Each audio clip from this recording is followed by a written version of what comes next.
Our local Eagle representative today. Eagle Radio, online, creative.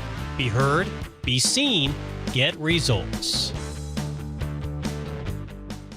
97% of consumers go online to find and research local businesses. Your website is your #1 marketing asset. Is your website due for an upgrade? Are you relying on Facebook to deliver customers to your door? Eagle Web Development offers affordable, fast, and mobile-friendly websites for our business partners. For more information, go to eagleradio.net. Eagle Radio, online, creative. Be heard, be seen, get results. Facebook is the leading social media platform used by almost 2/3 of all internet users. Eagle's team of social media experts will craft a custom campaign targeting exactly who you want to reach when you want to reach them. Let Eagle help you unlock the power of social media today.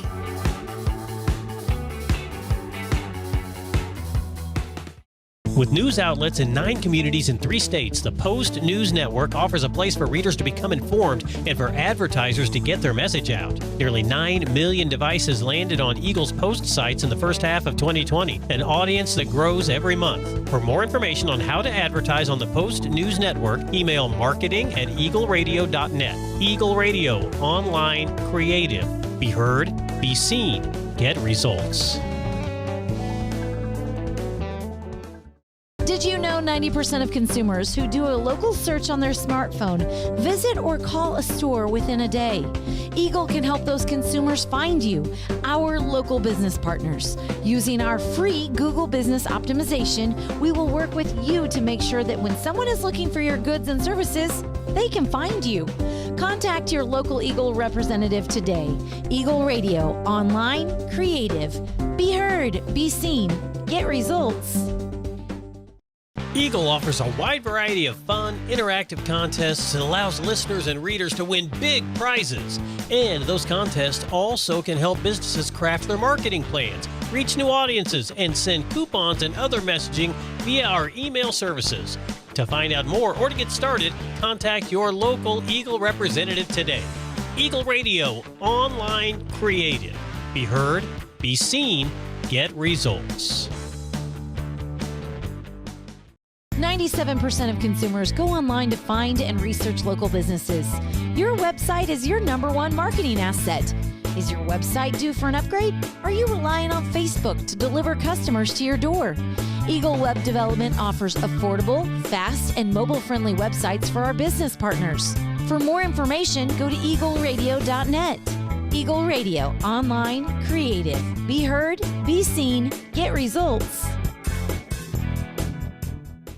Facebook is the leading social media platform used by almost 2/3 of all internet users. Eagle's team of social media experts will craft a custom campaign targeting exactly who you want to reach when you want to reach them. Let Eagle help you unlock the power of social media today.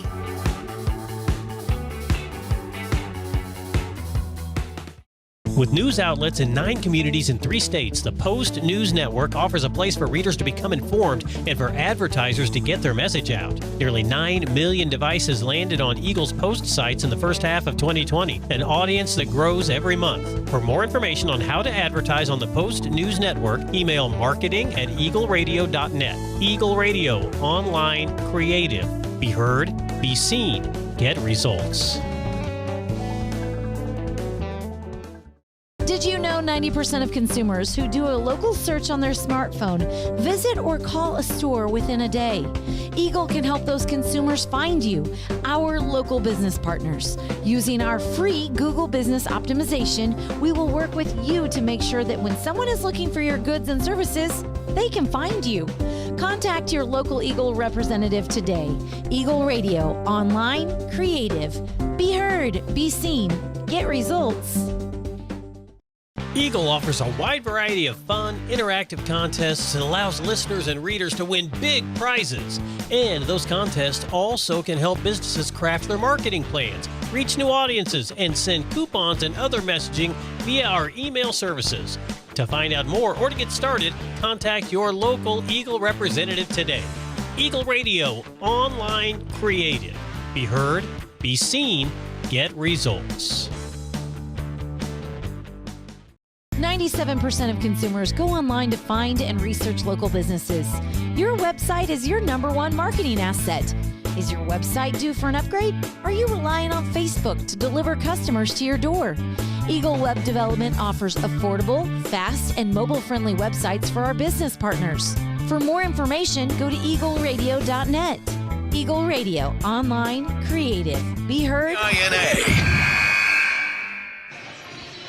Just about ready for the start of this one. Let's go over starting lineups for you. First for Ken Cravens and his Ellsworth Bearcats. They come in to this game. They are setting a spot out of bottom place in the NCAA standings. They're 4-8 overall, and they are 1-3 in league play. For Ken Cravens, they will start Natalie Roffs. She is a 5'6" senior. She's the leading scorer on this team, averaging 10.5 points per game, almost 3 rebounds, and 2 assists per contest.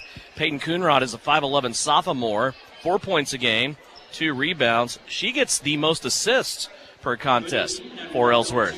Greta Klein is a 5'4" junior, 9.2 points a game. She's the leading rebounder on this team at 5'4". She gets 5.5 points a game. Kylan Turnipseed, a 5'5" sophomore, 6 points, 2 rebounds, 2 assists per contest. And Rylan Ohl, a 5'6" sophomore, 7 points per game, along with 5 rebounds. We'll step away when we come back. Southeast of Saline starters and the start of this game here on KINA. Are you looking for a local brokerage firm to help with your Medicare, life insurance, and annuities? L&L Advisors is the #1 local Medicare supplement and insurance specialist. Medicare can be confusing. Let the experts at L&L Advisors help make sense of it. Stop by one of 3 locations in Salina or McPherson and speak to an agent about the needs of your family. L&L Advisors, main office at 717 Roach, right off Crawford, and their second location in the Central Mall in Salina, and a new location in McPherson, based on honesty and trust. Contact L&L Advisors today. The Bennington State Bank proudly supports local sports and wants each student to know that their hard work and talent is noticed and appreciated. At Bennington State Bank, they care about local communities and are committed to fostering long-term relationships through the delivery of excellent customer service, integrity, and fairness. From helping local businesses acquire relief loans to supporting community youth and nonprofits to helping you purchase your dream home or invest in your future, Bennington State Bank is here to help. Give them a call to experience exceptional banking with hometown service. Bennington State Bank, your trusted hometown bank. Member FDIC. When it comes to windrowers, we could tell you that Case IH raises the bar for innovation, technology, and comfort. That our new WD5 series delivers the fastest transport speeds in the industry with up to 30 miles per hour. That the robust drivetrain excels through hilly areas. And that the suspended cab and airbag rear axle suspension makes for a smoother, more comfortable ride. But don't take our word for it. Discover the power and performance of the Case IH WD5 series windrower for yourself. Visit Can Equip in Salina to learn more. You're listening to Southeast of Saline basketball on KINA. At Ellsworth High School, starting lineups again for Ken Cravens and the Ellsworth Bearcats. Natalie Ross, Peyton Coonrod, Greta Klein, Kylan Turnipseed, and Rylan Ohl. For Shauna Smith and her Southeast of Saline Lady Trojans, they will start a trio of seniors in that starting lineup, led by 5'7" senior Carson Slazner. She's in the 1,000-point club, currently 5th in scoring in the Southeast of Saline school history. Currently, Carson averaging almost a baker's dozen per game in points, 6 rebounds, and also 3 assists. She leads the team in all 3 categories. With her, Eleni Yanakopoulos, the 5'7" senior, averages 3 points a game, 4 rebounds, and an assist. Mallory Pearson, a 5'6" senior, averages 5.5 points per game, 3 rebounds, and an assist. Also in the starting lineup, the lone juniors, Avery Castleman, 5'7" junior, averaging over 6 points per game and 3 rebounds. And the sophomore is Maddie Harris, a 5'5" sophomore, averaging over 8 points a game, 4.5 rebounds, and 2 assists per contest. Looking at this game tonight, obviously, Southeast of Saline, the heavy favorite. Tyler Smith, I go to you for our new image audio, keys to success for Southeast. Well, Devin, it sounds so simple, but keep it clean and keep it fast. And it's, you know, we talked about this in the opening. I mean, this is a difficult place to play. It's loud, it's hot, it's just awkward, and awkward in a great way. Like this is high school basketball, the way it's supposed to be played, and you can't take these games for granted. Road games in league are never gimmies. You got to come out here, you got to fight, and I think that's what you got to do. You got to play fast, and you got to play clean. And if Southeast does that, they walk away the way they should, but they don't play. I mean, this is an Ellsworth team that we've seen the record. They're climbing. The record doesn't look great right now, but they'll fight. They've got some good-sized girls that are young. They're ready for this challenge. Ellsworth will come out. They will wear their home white jerseys trimmed in, almost said orange, red and black, predominant colors here at Ellsworth High School. Southeast in their road purples with white and black. We sit behind the scores table. Front row. Great seats. Front row. Yeah. Right behind the scores table. Get these same things in Kansas City on Sunday. $2,500. Yes. Southeast is to our left on their bench as the visitor. Ellsworth to the right. Coaches with final instructions. Ellsworth out on the floor awaiting their opponent with Southeast of Saline tonight. Other games going on. TMP last night beat Sacred Heart in girls play 67-48 on the boys side. TMP also won the Monarchs over Sacred Heart's boys 53-42. Tonight, Hutch Trinity will be at Sacred Heart. Hayes at Salina Central. Chapman is at Holton. Clay Center is Smoky Valley. TMP is playing again. They're in Abilene. And don't forget the Southeast of Saline Rustlers are in Ellenwood today for a quad. Slazner in the center circle to pop it up here with Ellsworth. The tip is going to be slapped back to Southeast of Saline. Eleni Yanakopoulos will control it. Lady Trojans here on the first possession of the game. Whips it to the left-hand side. Slazner on a pass to Castleman. They're looking at a 2-3 zone defense, heavy on the baseline. Yanakopoulos in the corner. She's running the baseline. Now over to the left-hand wing to Castleman. Skip pass over top of everything. Lands with Maddie Harris. Now back the other way. Castleman likes the three and splashes it home. That is a textbook first possession for Southeast on offense. It really is, and it gets teams out of their flows. You see Ellsworth come right back out. Great transition. Bump the ball up to Klein, who finishes in the lane. So Greta Klein, never listed at 5'4". I'm not buying that. There's no way. I get her at 5'10" on mine, which might be more like it. We'll go with that. Found that a little weird with the stats that Coach Cravens gave me that she was the leading rebounder at 5'4". I'm not saying it's impossible, but you're exactly right. With the early threes, what that's going to do is it makes you rethink that zone. And if you can get any team out of a zone, I think that's the only way that if you're in Ellsworth that you can play with Southeast. You see a steal by Castleman is to play them in the zone. Here comes Avery. She bounce passes across the paint. A beautiful pass to Mallory Pearson. Pearson just not squared up to the basket in the right way. She had her shoulders turned to the inside and missed that shot. Here's a pass down inside again with Greta Klein, and Klein has both of the Ellsworth buckets here early on. 4-3 Bearcats. Intensity pretty good out of Ellsworth here, as we figured it would be. Yanakopoulos on the left-hand side. Now two guards up top in the middle of the floor. Maddie Harris will clear out and go to the right-hand side. Slazner now on the dribble. Gives it to Castleman, who went cutting through the paint. Now a skip pass over the top to Avery. Didn't have her feet set, but she'll let it fly. That's no good. Slazner inside with the rebound and the stick back. Nobody blocked out Carson Slazner, and she has her first two. And you learn that like in third grade basketball. If you run a lot of zone defense, how do you rebound? And that's the problem right there is everybody forgot where Carson was. As we see the three launched up from Ellsworth. But you got to still rebound even though you're in the zone. Ellsworth shot an air ball on that three. Southeast now running away with it. Castleman led too far towards the baseline. This time she gives it to Pearson, and Pearson makes the hard ones, doesn't she? She does. And we see a steal right there. We see the press steal from Castleman and one opportunity. Avery Castleman's ready to go tonight. Castleman got two steals here early on in this game. Both of them turned into points so far. 4 points off turnovers for Southeast of Saline. And Avery standing at the free throw line, trying to complete the three-point play on this last transaction. The foul goes on Kylan Turnipseed. That's the first foul of the game. First free throw coming up to Miss Avery Castleman. And again, we've seen the speed just cranked up, and the first thing that Shauna Smith does is goes to the bench. She's good. She wants speed, and she wants more speed. And that's exactly why these substitutions are happening. Castleman got the bounce on the free throw. Brielle Potachik will check in for her. Also into the game, Reagan Getz. 5:35 left to go, first quarter, 10-4, Southeast of Saline. They went from trailing 4-3 to now they're going to turn it on here and take a 6-point lead. Tie up in the corner, Southeast of Saline putting their hands in the cookie jar. We'll have to go to the table. The arrow says it stays with Ellsworth. Now Southeast will pull their press back to half court. It's a 1-3-1 half court trap. Ellsworth with it near the half court stripe. Looked like they might have took a bounce on the line, but the official there right on top of it's going to let him play through. Ellsworth with it now, left-hand wing, looking inside, nothing there. And now a double dribble, defensive pressure from Maddie Harris generates that turnover. Yeah, and you see it when substitutes come in. I mean, the defensive pressure never, ever stops. It just continues. It just goes and it goes and it goes, and that leads you to more, free offensive possessions. Every time it's the offensive efficiency. We talk about this all the time. Great backdoor cut. As we see now, a three kicked out to Potacek, drills it. That's how you get on the court. Defense gives you shots, and you see it right there.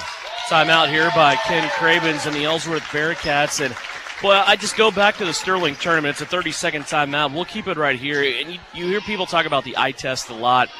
I'm not so sure Southeast of Saline was an eye test type of state-ranked team. But through the Sterling tournament now, and right now through the Republic County game and through the first 3 minutes of this game, the eye test tells me they're a state-ranked team. They look sharp. 100%. And I think that's what happens when you have 9 players that can do it. If somebody's not on, it's whatever. But you have to understand, these are now 9, 10, 12 players that are practicing against each other every single day, making themselves better. I mean, iron sharpens iron, every cliche you want to use. But you come out every day, and it's almost like, here's where you get to have fun. We grinded you during practice. Now come out and have fun. And gosh darn, you're seeing people just absolutely splash onto the scene. I mean, get better, each and every game. 13-4, the Southeast of Saline lead. Ellsworth now with the basketball out of the 30-second timeout called by Coach Ken Cravens, one of the veterans here in the NCAA. Near turnover on the travel, it's not called. And now another travel that's not called. And now finally a foul on Southeast of Saline. Yeah, right there, it looked like Chase Gilpin had pretty good position. Maybe just got the feet moving a little bit. You're seeing really good position right there by Ryan Ohl. A really good play. He goes up, misses her shot, goes right back up to get the offensive rebound. Unfortunate that Chase gets called with the foul. First free throw coming up here for Ellsworth. It's for Ryan Ohl. She makes it. The first foul for Southeast of Saline, as you mentioned, belongs to Chase Gilpin. Second free throw on the way. Bounces around. It's going to come out. Rebound being fought for. Kylan Turnipseed had it for a minute. Now Chase Gilpin takes it away. Batted out of bounds. It will stay with Southeast of Saline. That free throw for Ellsworth stopped a big run there for Southeast of Saline. They were on a 10-0 run. And it just happened so quick. I mean, it happened over the course of like 90 seconds. I mean, that's a dangerous thing. And we talk about being, an eye test state-ranked team. That's what happens. If you just slow down and you relax for a second, you're going to get slapped across the face. And that's what happened in that 90-second stretch right there. 13-5 now. Brielle Potacek, like the last three, she's going to take another one. That's missing off the back of the rim, but there to grab in the rebound is Reagan Getz. Now to the free throw line. Here's Lexi Jacobson turning, shooting, and is fouled. Lexi will go to the free throw line. Lexi was really good in her return. We mentioned she got hurt in game number 3 of the season of Smoky Valley. She was able to return back on Tuesday night after missing all that time and only did 7 points and 10 rebounds. Not bad for just showing up, being gone as she buries the first. But that's the one thing we've always, credited Lexi with. Just it's the energy and it's instant offense. I mean, she just wants the basketball and she wants to go to the hoop as fast as she can. Lexi's second free throw on the way. That one's going to roll out on her to the left-hand side. No good. Ellsworth loses the rebound, though, out of bounds. And it will stay with Southeast of Saline underneath their own basket. Well, and it looked like Lexi West did a really good job getting the defensive rebound. A lot of contact, and Lexi was unfortunately no foul called in Southeast. The inbounds went to Jacobson. She bobbled the basketball a little bit and then shot it from 15 feet. It crawls out, no good. Ellsworth with the rebound. Halfway through the first quarter, there's a pass inside and a drop step for a shot that's no good. And the putback is by Ryan Ohl. Southeast is going to have to be more physical on those blockouts with Ohl in there. Here's a shot now off transition by Reagan Getz. That's no good. Reagan comes in. She's fouled and will go to the free throw line. Well, and Devin, we talk about it all the time, like where Brielle Potacek is. That rebound comes out, and Brielle has no chance to get it, so she bats it out, and it goes right back to Reagan, who gets it in stride, goes in, draws a lot of contact, is now at the free throw line for 2. Great play from Brielle just to keep that ball alive. It's a bad foul for Ellsworth. It's on Ryan Ohl, who's been very active on the inside, one of their anchors in the post. That's her second foul here early on. Gets and misses the first free throw. Chase Gilpin, Carson Slazner will come out of the game. Eleni Yanakopoulos and Maddie Harris back in. Reagan gets second free throw attempt. Got it to go. So Getz goes 1 for 2 after Jacobson goes 1 for 2. Along with the make that Castleman had earlier on in this game, southeast of Saline is 3 out of 5. Have an 8-point lead. And as much as anything is making the free throw, you get to get your subs in. Now you get to set up your press again. And I think that's always huge when you can just set it up, get it clean, and put the pressure on.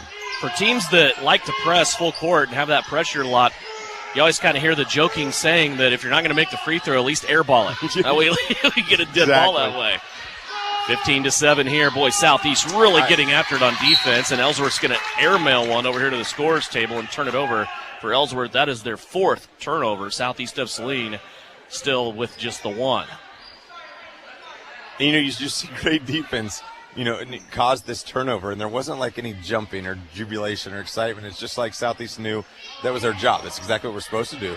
It's just to turn you over from our press. Now we're going to find ourselves an easy basket. Here's a high-low post, 3-out offense with 3 guards around the perimeter. It's Harris, Castleman, and Reagan Getz right now with the ball. She bounce passes down along the baseline, now to Jacobson, back out to Getz. Reagan thought about a 3, but that door closed quickly. Inside 3 minutes left to go, first quarter. Skip pass over the top. Harris has to go up and get it. Now Maddie comes down with a left-handed dribble, plays it to Castleman. They try to get it inside. A sloppy pass by Reagan Getz as Lexi Jacobson had to go off her right hand, and back the other way we come. Ellsworth with the basketball and a foul in the open floor on Maddie Harris. Yeah, and it looked like on that pass where the turnover was, it's almost like Reagan knew exactly where Lexi needed to be, kind of gave it a no-look pass. Lexi wasn't ready for the pass. It's one of those things, and Lexi still isn't completely into the flow. Hopefully they kind of get, that connection made right there. But I don't think that was a bad look from Reagan by any means. Reagan Getz will come out. Mallory Pearson back into the game. Ellsworth inbounds on the far sideline. They put it in the corner. Now bury it down low with Ohl. Yanakopoulos in there to defend. The miss off the front of the rim. Castleman with the rebound. Avery looking up the floor. She's going to shake off Maddie Harris, who wanted the basketball. And they try to pass it again to Lexi Jacobson. Lexi has to go get it on a bad pass. Stays in bounds, though, as Southeast has a little touch pass from Pearson inside to Jacobson. Shot missed, but Southeast gets their own rebound. Here's Harris pulling into the lane and popping from 12. She buries it. Maddie Harris. We've already had 7 different Southeast players score in this first quarter. 17-7 is our score. Ellsworth with an open girl because Eleni Yanakopoulos got tripped and fell down at the top of the key, and Emma Moore is going to score her first basket. Timeout Southeast. A 30-second timeout with 1:47 left to go in the first quarter. 17-9 is our score. Southeast of Saline leads it here on KINA. The Southeast of Saline School District has a long-standing reputation for excellence. This excellence in public education has been a source of great pride and one of the factors contributing to the quality of life in our community. The Southeast of Saline Education Foundation works in partnership with the USD 306 School District and the community that it serves to maximize student potential, thereby creating a lasting legacy. Not only for our children, but for our community. The Southeast of Saline Education Foundation salutes the Trojans sports program. Work hard, play hard. Good luck, Trojans, from Roselawn Memorial Park in Salina. To learn more, visit roselawnsalina.com. Back here at Ellsworth High School, 17-9 is our score. Southeast of Saline with the lead and the ball. Carson Slazner, Maddie Harris, Avery Castleman, Mallory Pearson, Eleni Yanakopoulos all on the floor. Starters for Southeast of Saline. Harris had that leg planted, maybe thought about a 3. Now she'll give it up to Slazner. Her 15-footer won't go. And the ball out of bounds, being chased by Yanakopoulos, is going to be turned back over to the Bearcats. 91 seconds left to play in the first quarter. Well, right now you're just seeing really, really good ball movement from Southeast Saline, getting themselves the easy opportunities, and then they're converting them so far, and their defense is giving them so many more opportunities than Ellsworth is having. Greta Klein is back into the game for the Bearcats. Right now with the ball is Natalie Rolfe. Rolfe, the leading scorer on this team at 10.5 points per game. She has not scored yet, though, in this contest. Ellsworth lost the basketball on the far sideline. They will inbound about free throw line extended over on that far side. Well, if we've seen anything, it's like if you come into a game against Southeast, you're the team's leading scorers. We see a great move right there from Greta Klein again. I mean, she's looking really good in the paint. But if you're the other team's leading scorer and you're a guard, you get Mallory Pearson, and good luck. Klein now with 6. Slazner's going to let it fly from 3, and she drains it. Carson Slazner now with 5. Under a minute left to go. 20-11. Here's Slazner on the steal. Right-handed layup. Missed it as an Ellsworth Bearcat came over to contend. And now it's going to be in the custody of the Bearcats, Greta Klein. Klein looking in the backcourt. Well, they got to be nearly up against 10 here, but they make a long pass across to break the count. Now Maddie Harris with a steal, and she is fouled from behind by Lexi West. It's just back and forth. The great thing about that, and you hate to see Carson miss that layup, and it looked like there was a lot of contact, no foul called, which is not a problem at all.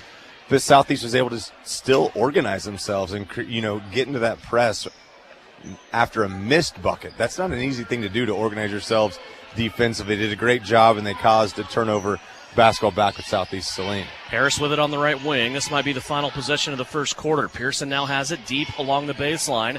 Out to Yannikopoulos. 18 seconds left to go here in the first period. Yannikopoulos has it now. She'll drive into the paint, put a shot up off the window way too hard. Pearson down low, picks it up, and buries it back home. Mallory Pearson with 4, down to 5 seconds left. Here's a pass shot hybrid. I don't know what it was. That bounces in the lane for Ellsworth, and Southeast of Saline's going to get the stop in the quarter. Lady Trojans have piled on 22 points here in the first period. They lead it 22-11 over the Ellsworth Lady Bearcats. Second quarter action coming up. You're listening and watching on Salina Post to Lady Trojan Basketball, and it's brought to you by Commercial Tire Centers. A shield against the elements. Comfort in the midst of chaos. Shelter in the aftermath of destruction. For 75 years, Shelter Insurance has remained true to our promise to be there when you need us most. This is the heartbeat of our company, our why. Shelter Insurance.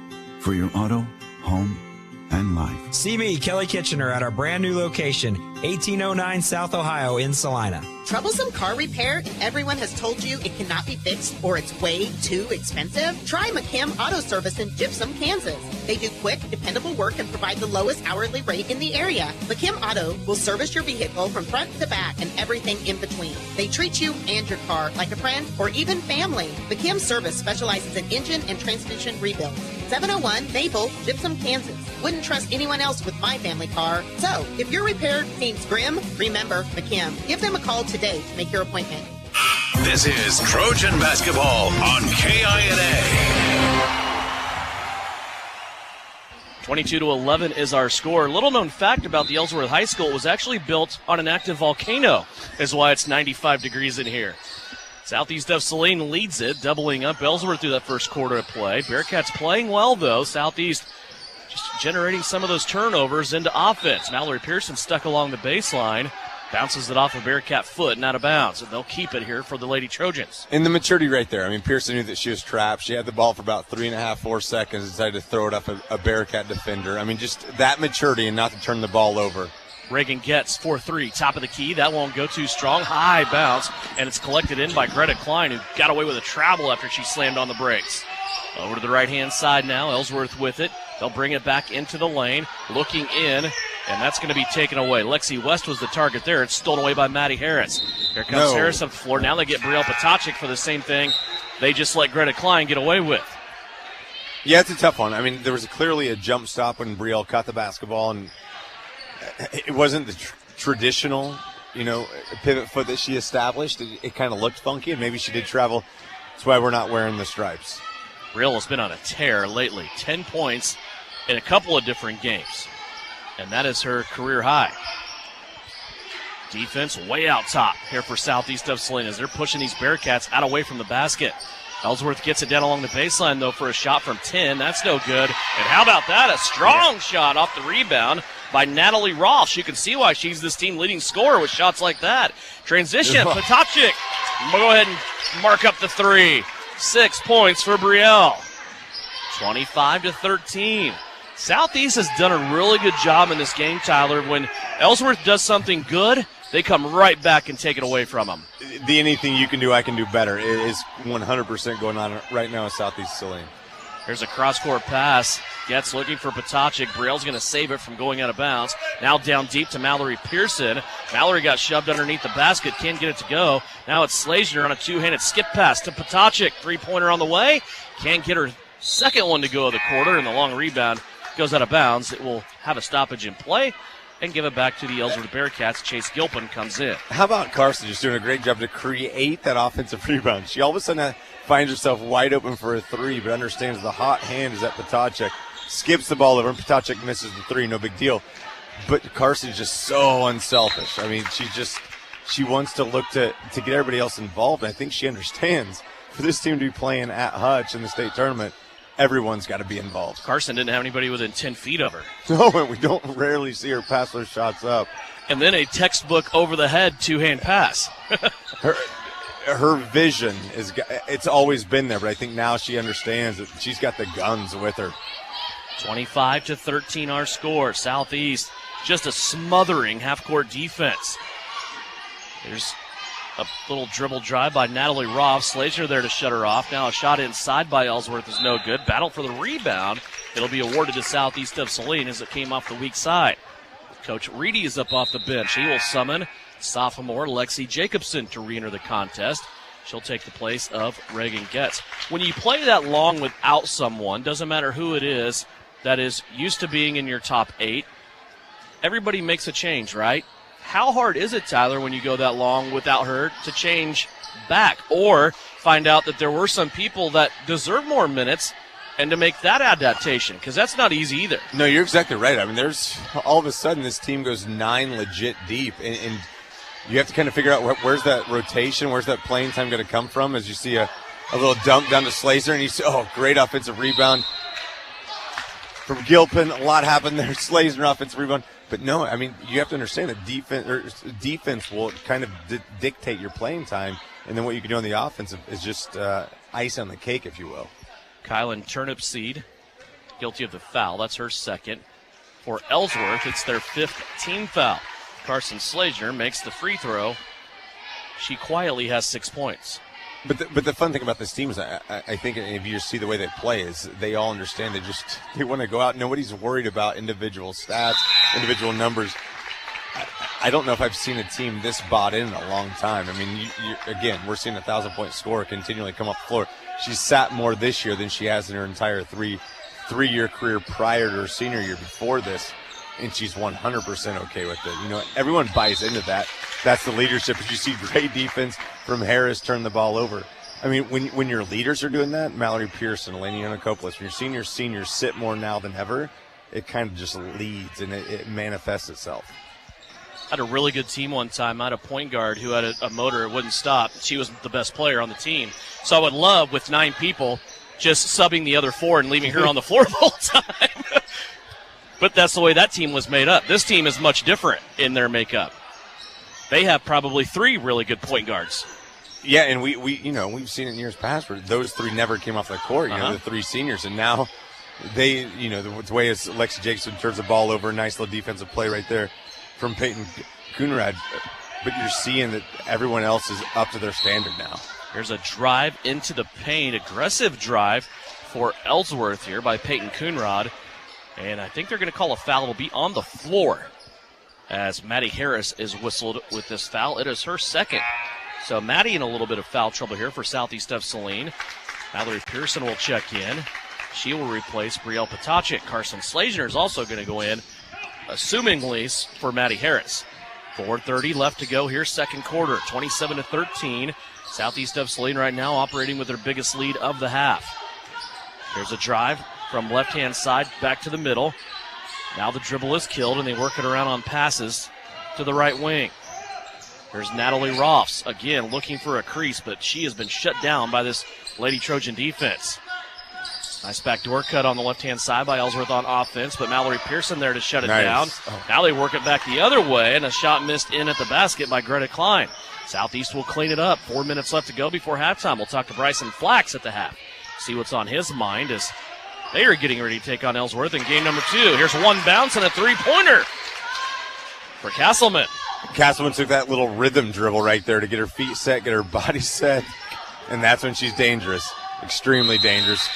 Here's Ellsworth on the floor, lost Shocker. the basketball momentarily, and Mallory Pearson likes that. She'll join the fray, ties it up. The arrow will stay with Ellsworth as Chase Gilpin will come out, Maddie Harris will come out, Eleni Yanakopoulos, and Carson Slazner back in. So your Southeast lineup is Pearson, Slazner, Castleman, who just hit the 3, Jacobson, and Yanakopoulos.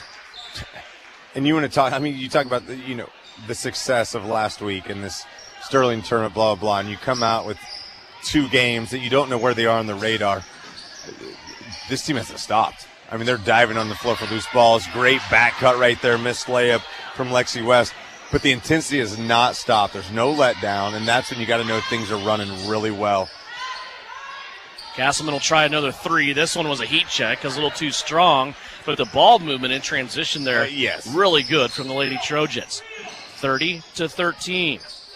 Another dribble that's killed up near the timeline. Peyton Tenbrink that time lost her dribble. Pearson will pick her up now on the left-hand wing of Ellsworth's offense. 3 minutes left to go, second quarter. Tenbrink lost her dribble again, looking for help. Lexi West will come bail her out. West now. She'll try to go by Jacobson. It goes off Lexi's foot. The two diving into the backcourt. Jacobson rips it away and bounces it to Slazner. Now to Pearson on the baseline. Off the window and good. Defense to offense again for Southeast of Saline. Pearson has a half a dozen. It's ferocious. The defense is just never ending. It's ferocious defense. And we're going to talk a lot about Avery Castleman and her offensive numbers, but Avery Castleman, it's her defense. I mean, right now, we talk about the problem that Natalie Rolfs has had. She's averaging 10 a game. It's Avery on her now. If it's not Mallory, it's Avery. We saw Avery guard some of the toughest, players at the Sterling Invitational. Her defense has improved so mightily from last year. There's a three-pointer by Ellsworth, maybe a long 2. That's no good. A rebound taken in. Ellsworth misses the putback. Lexi West with a great rebound. Just couldn't cash it in on the other side, and now Southeast sped up a little too much. They're going to get caught with a traveling violation. Southeast has only had 2 travels, and they've both been on that left-hand wing. They're running the break. Yeah, and I thought Reagan did a good job just catching the basketball and then try to get the feet set was pretty difficult. Great catch. It just all happened. Bam. Got called with the travel. 32-13. Southeast trying to close it out here with 2 minutes left to go in the second quarter. Pearson all over the ball defensively. Now they dump it into Ole. She's double-teamed now. Nearly lost the basketball, but she gets it to Lexi West. West goes baseline, pitches it back out. Ellsworth has it in three-point land. Back into Ole, working one-on-one with Yanakopoulos. She turns and scores. Boy, Ryan Ole using her body to just peel Yanakopoulos back defensively. Yeah, Ole had great positioning there because I thought, Elena played that really well defensively, hands straight up. She gets the 15-footer from the elbow. But yeah, Ole just really worked her body in there. Nice finish from Ole. Here comes Ellsworth after the Southeast miss. Under 90 seconds left to go. Ellsworth looking back inside at West. This one tapped and taken away by Slazner. Then she will be tied up, and the arrow goes to Southeast of Saline. That was a really good play by Carson Slazner. Yeah, and it looked like there was maybe some contact right there, but we haven't seen that. Carson almost came over like a defensive back on a slant play. She came over with that inside hand, slapped the ball down. Ellsworth's not happy with that call, but no pass interference, no penalty. Southeast Lane basketball. I give it to Slazner just on style points alone. Without a doubt. Yanakopoulos, skip pass over the top. Castleman for 3. Got it to go. Avery Castleman with a half a dozen in each quarter. Has 12. 35-15. Avery coming out on fire. Southeast of Saline trying to protect that 20-burger right now. Inside of a minute left to go. Ellsworth gets it into Ole again. She's double-teamed. Castleman and Slazner could not corral the rebound, and it was picked up and put in by Lexi West. That is her first basket, 35-17. 33 seconds left to go. Southeast of Saline may decide that this is the last possession of the half. Slazner up top, nearly had it taken away. Gets there, though, to bring it back in. Now to Castleman, out to Pearson. 20 seconds on the clock. Avery Castleman will bring it out towards the midfield stripe here. Back to Reagan Getz. Getz on the crossover. Back to Slazner. Now they're going to set the play. 10 seconds left. Pearson in the corner. Back to Slazner. Now to Avery. Three-pointer on the way. Right-hand side. Rattles out. Slazner with the rebound. Off the window and good. Carson Slazner had the back of Avery Castleman that time. And Southeast of Saline goes into the locker room up by 20. 37-17 our score. Southeast of Saline leads it at the break. When we come back, numbers from the first half. We'll also have a conversation with Bryson Flax, talk Southeast basketball. It's all coming up. Lady Trojans lead it over Ellsworth at the break. 37-17 here on KINA. Knauf Auto and Truck Accessories. Everything to bling out your ride in one place, including top quality lift kits, wheels and tires, bumpers, Jeep accessories, fender flares, bed covers, bed liners, step bars, even custom painting. Knauf Auto is the and soil dealer and has many synthetics and filters in stock. Visit Knauf Auto on Facebook for specials, great ideas, and let them make your truck stick out in a crowd. Knauf Auto and Truck Accessories, supporting the Southeast of Saline Trojans. Hi everyone, it's Flanell Garrettson from SalinaHomes.com. It's a new Trojan basketball season, and our coaches have devised a solid game plan. Just like basketball, to reach your goals in the real estate game, we need to have a dynamic game plan. I enjoy working with many of our Trojan supporters in all aspects of real estate. Upsizing, downsizing, investments, town or country. One call to me, and we will get your personalized game plan ready to win. Go Trojans! Buy or sell, call Winnell at SalinaHomes.com. This is the Trojan Halftime Report. Coming up, a first half recap. Shot at the horn! Stats, interviews, and a look at other area games. Now, let's get back to the gym for Trojan Halftime on KINA. Back here at Ellsworth High School, halftime of the girls contest, 37-17. Southeast of Saline with 7 different players scoring there in that first half. Avery Castleman leads the way. She has a dozen. Carson Slazner with 9. Time now to step away and have a conversation with Bryson Flax, head coach of Southeast of Saline's Trojans on the guys' side. His guys coming in off of a big victory over Republic County on Tuesday night. You come out of tournament play, and it's not every time in the pattern that you have a tournament and then you come back and play on a Tuesday. Not everybody played on Tuesday, but you were able to get back into action. With the Sterling tournament ending on Friday and not playing Saturday, you like that pattern of not waiting a whole nother almost week to get back on the court? Yeah, I do. But I don't think we've done it that way in the past. I think it's always been we have a Tuesday off and played Friday for some reason. But I was really, I like it better. I like to get right back at it, and I wish we could play a few more games too. But 53-31, the final score. This was a game that got off to a little bit of a slow start, 6-5 after the first quarter, but you guys were able to put it on and outscore Republic County 15-5 to go into the halftime with an 11-point lead. What were your thoughts about the first half of action? I thought it was good. Defensively we were good. Offensively we didn't turn the ball over. We just couldn't score. We weren't very efficient. That's been kind of a focal point for us, and flat out we have to be better. You got to score around the rim, and we failed to do that. But defensively we were pretty solid. Nakari, another good night for him. We talked about him in the postgame, 20 points, and it seems like he's almost getting comfortable now scoring the ball. I know you have been needling him now for 2.5 years to get the scoring going and to be that guy along with Eli Sawyers. When you look at those two, if they can combine for 40, they had 36 the other night. The other guys will kind of come along too with the focus that teams will have to put on Nakari and Eli Sawyers. And again, Nakari just continues to play well, doesn't he? Yeah, he is playing well, and he's kind of, got that confidence that he's one of the guys. He's one of the guys that we need to score, and not just score. We need him to take shots. From the perimeter too. He needs to, rip from the perimeter and go stronger to the rim, and we just need him. We need him to do good things, and he has so far. When you have a good football season and you play deep like Southeast of Saline did, sometimes that takes casualties on the winter sports, and that happened with the basketball team this year.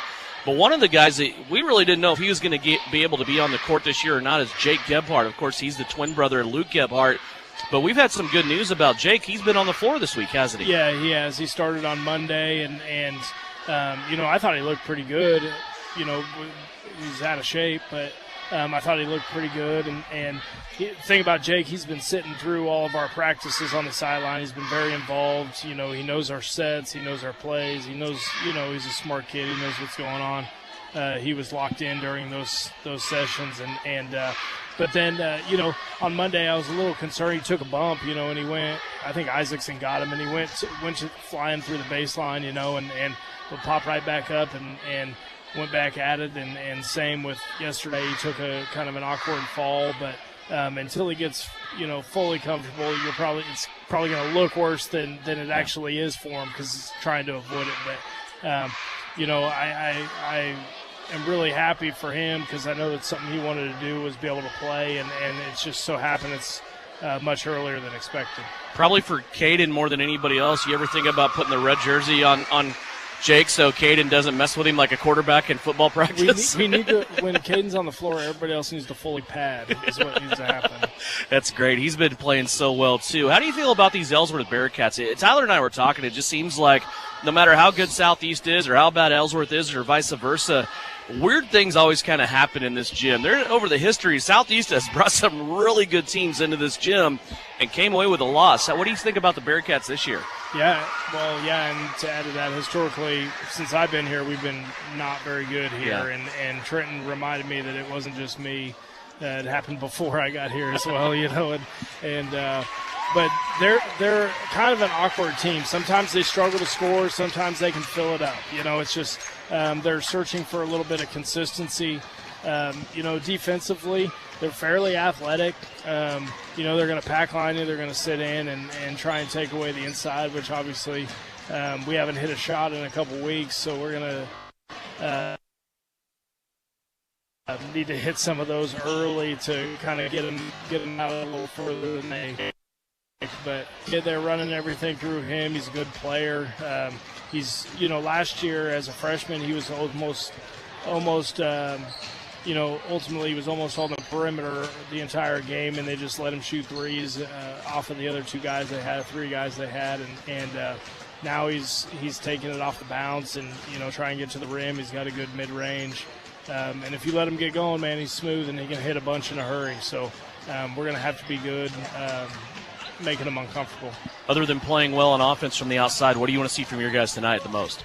Well, we need a little more movement offensively. We've gotten in a habit as of late of just kind of standing and watching one person go. And I'd like to see a little more movement on the offensive end. But and then defensively, one of the things for us is 50-50 balls, and again, we haven't been getting them, and it's not, can I bend over and reach far enough? It's I got to get after it, and so it's one of those effort things, and I'm hoping that we can capitalize on a lot of those opportunities. All right, good luck. We'll talk to you after the game. Yep, thanks, Devin. Bryson Flax, head coach of the Southeast of Saline Trojans. His guys tonight taking on Ellsworth in game number 2 of our doubleheader contest. 37-17 the score. Southeast of Saline leads it back with third quarter action after this night. Halftime brought to you by Knopf Auto and Truck Accessories right here on KINA. Knopf Auto and Truck Accessories. Everything to bling out your ride in one place, including top quality lift kits, wheels and tires, bumpers, Jeep accessories, fender flares, bed covers, bed liners, step bars, even custom painting. Knopf Auto is the and soil dealer and has many synthetics and filters in stock. Visit Knopf Auto on Facebook for specials, great ideas, and let them make your truck stick out in a crowd. Knopf Auto and Truck Accessories. Supporting the Southeast of Saline Trojans. Winter travel can be treacherous if your tires are worn out. Stay safe with an inspection at Commercial Tire Company. Cold weather also drops the inflation in your tires. Get them checked today to avoid losing grip or damaging your tires. Commercial Tire will help keep you safe. For repairs that aren't tire related, our automotive and diesel mechanics will fix it right the first time. Commercial Tire Centers, West Crawford and North Ninth, Saline. Commercial Tire Centers, where service is everything. everything. PRP, or platelet-rich plasma injection therapy, has received quite a bit of attention since its use by many professional athletes. Professional football players like Peyton Manning and Jamal Charles have used PRP therapy for sports injuries and to avoid surgery. But you don't have to be a world-class athlete with millions of dollars for this cutting-edge therapy. PRP is available to you in the Saline Pain Clinic. Call the doctors for a consultation and see if this treatment is right for you. See them at 200 South 5th in the Salina Surgical Arts Center. Work hard, play hard. Good luck, Trojans, from Roselawn Memorial Park in Salina. To learn more, visit roselawsalina.com. Just about ready for third quarter action. Southeast of Saline leads it by 20.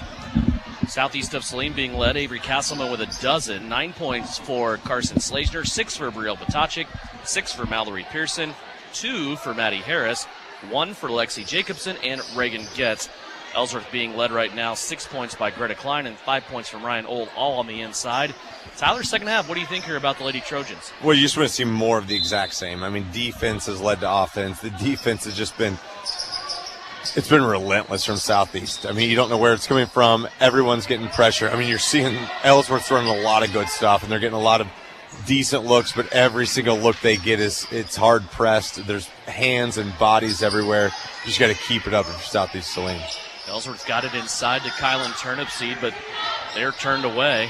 Good defense there by the Lady Trojans inside at the rim. Ellsworth hasn't hit a jump shot yet in this game. Everything they've gotten has been in the paint around the block area on the right and left-hand side. They continue to try to do that. Greta Klein with the shot. It's blocked. Maddie Harris thought she saved it off of Klein, who was standing and watching, but the official said we're going to keep it right here, and Ellsworth will have the basketball on the inbounds. Yeah, nice play from Harris after, with the loose ball, trying to slap it off the Ellsworth offensive player, but yeah, just hit a Southeast Saline Trojan. Castleman deflected the inbounds. Carson Slazner picks it up and takes it away. Harris, right-hand side, three-pointer on the run, won't go down. Rebound being fought for, and it's Slazner inside. Her shot is blocked. Now the rebound by Castleman. Boy, Avery is everywhere in this game. Here's a steal, though, by Ellsworth. Coming back the other way. Layup is up and good. Peyton Coonrod with her first basket.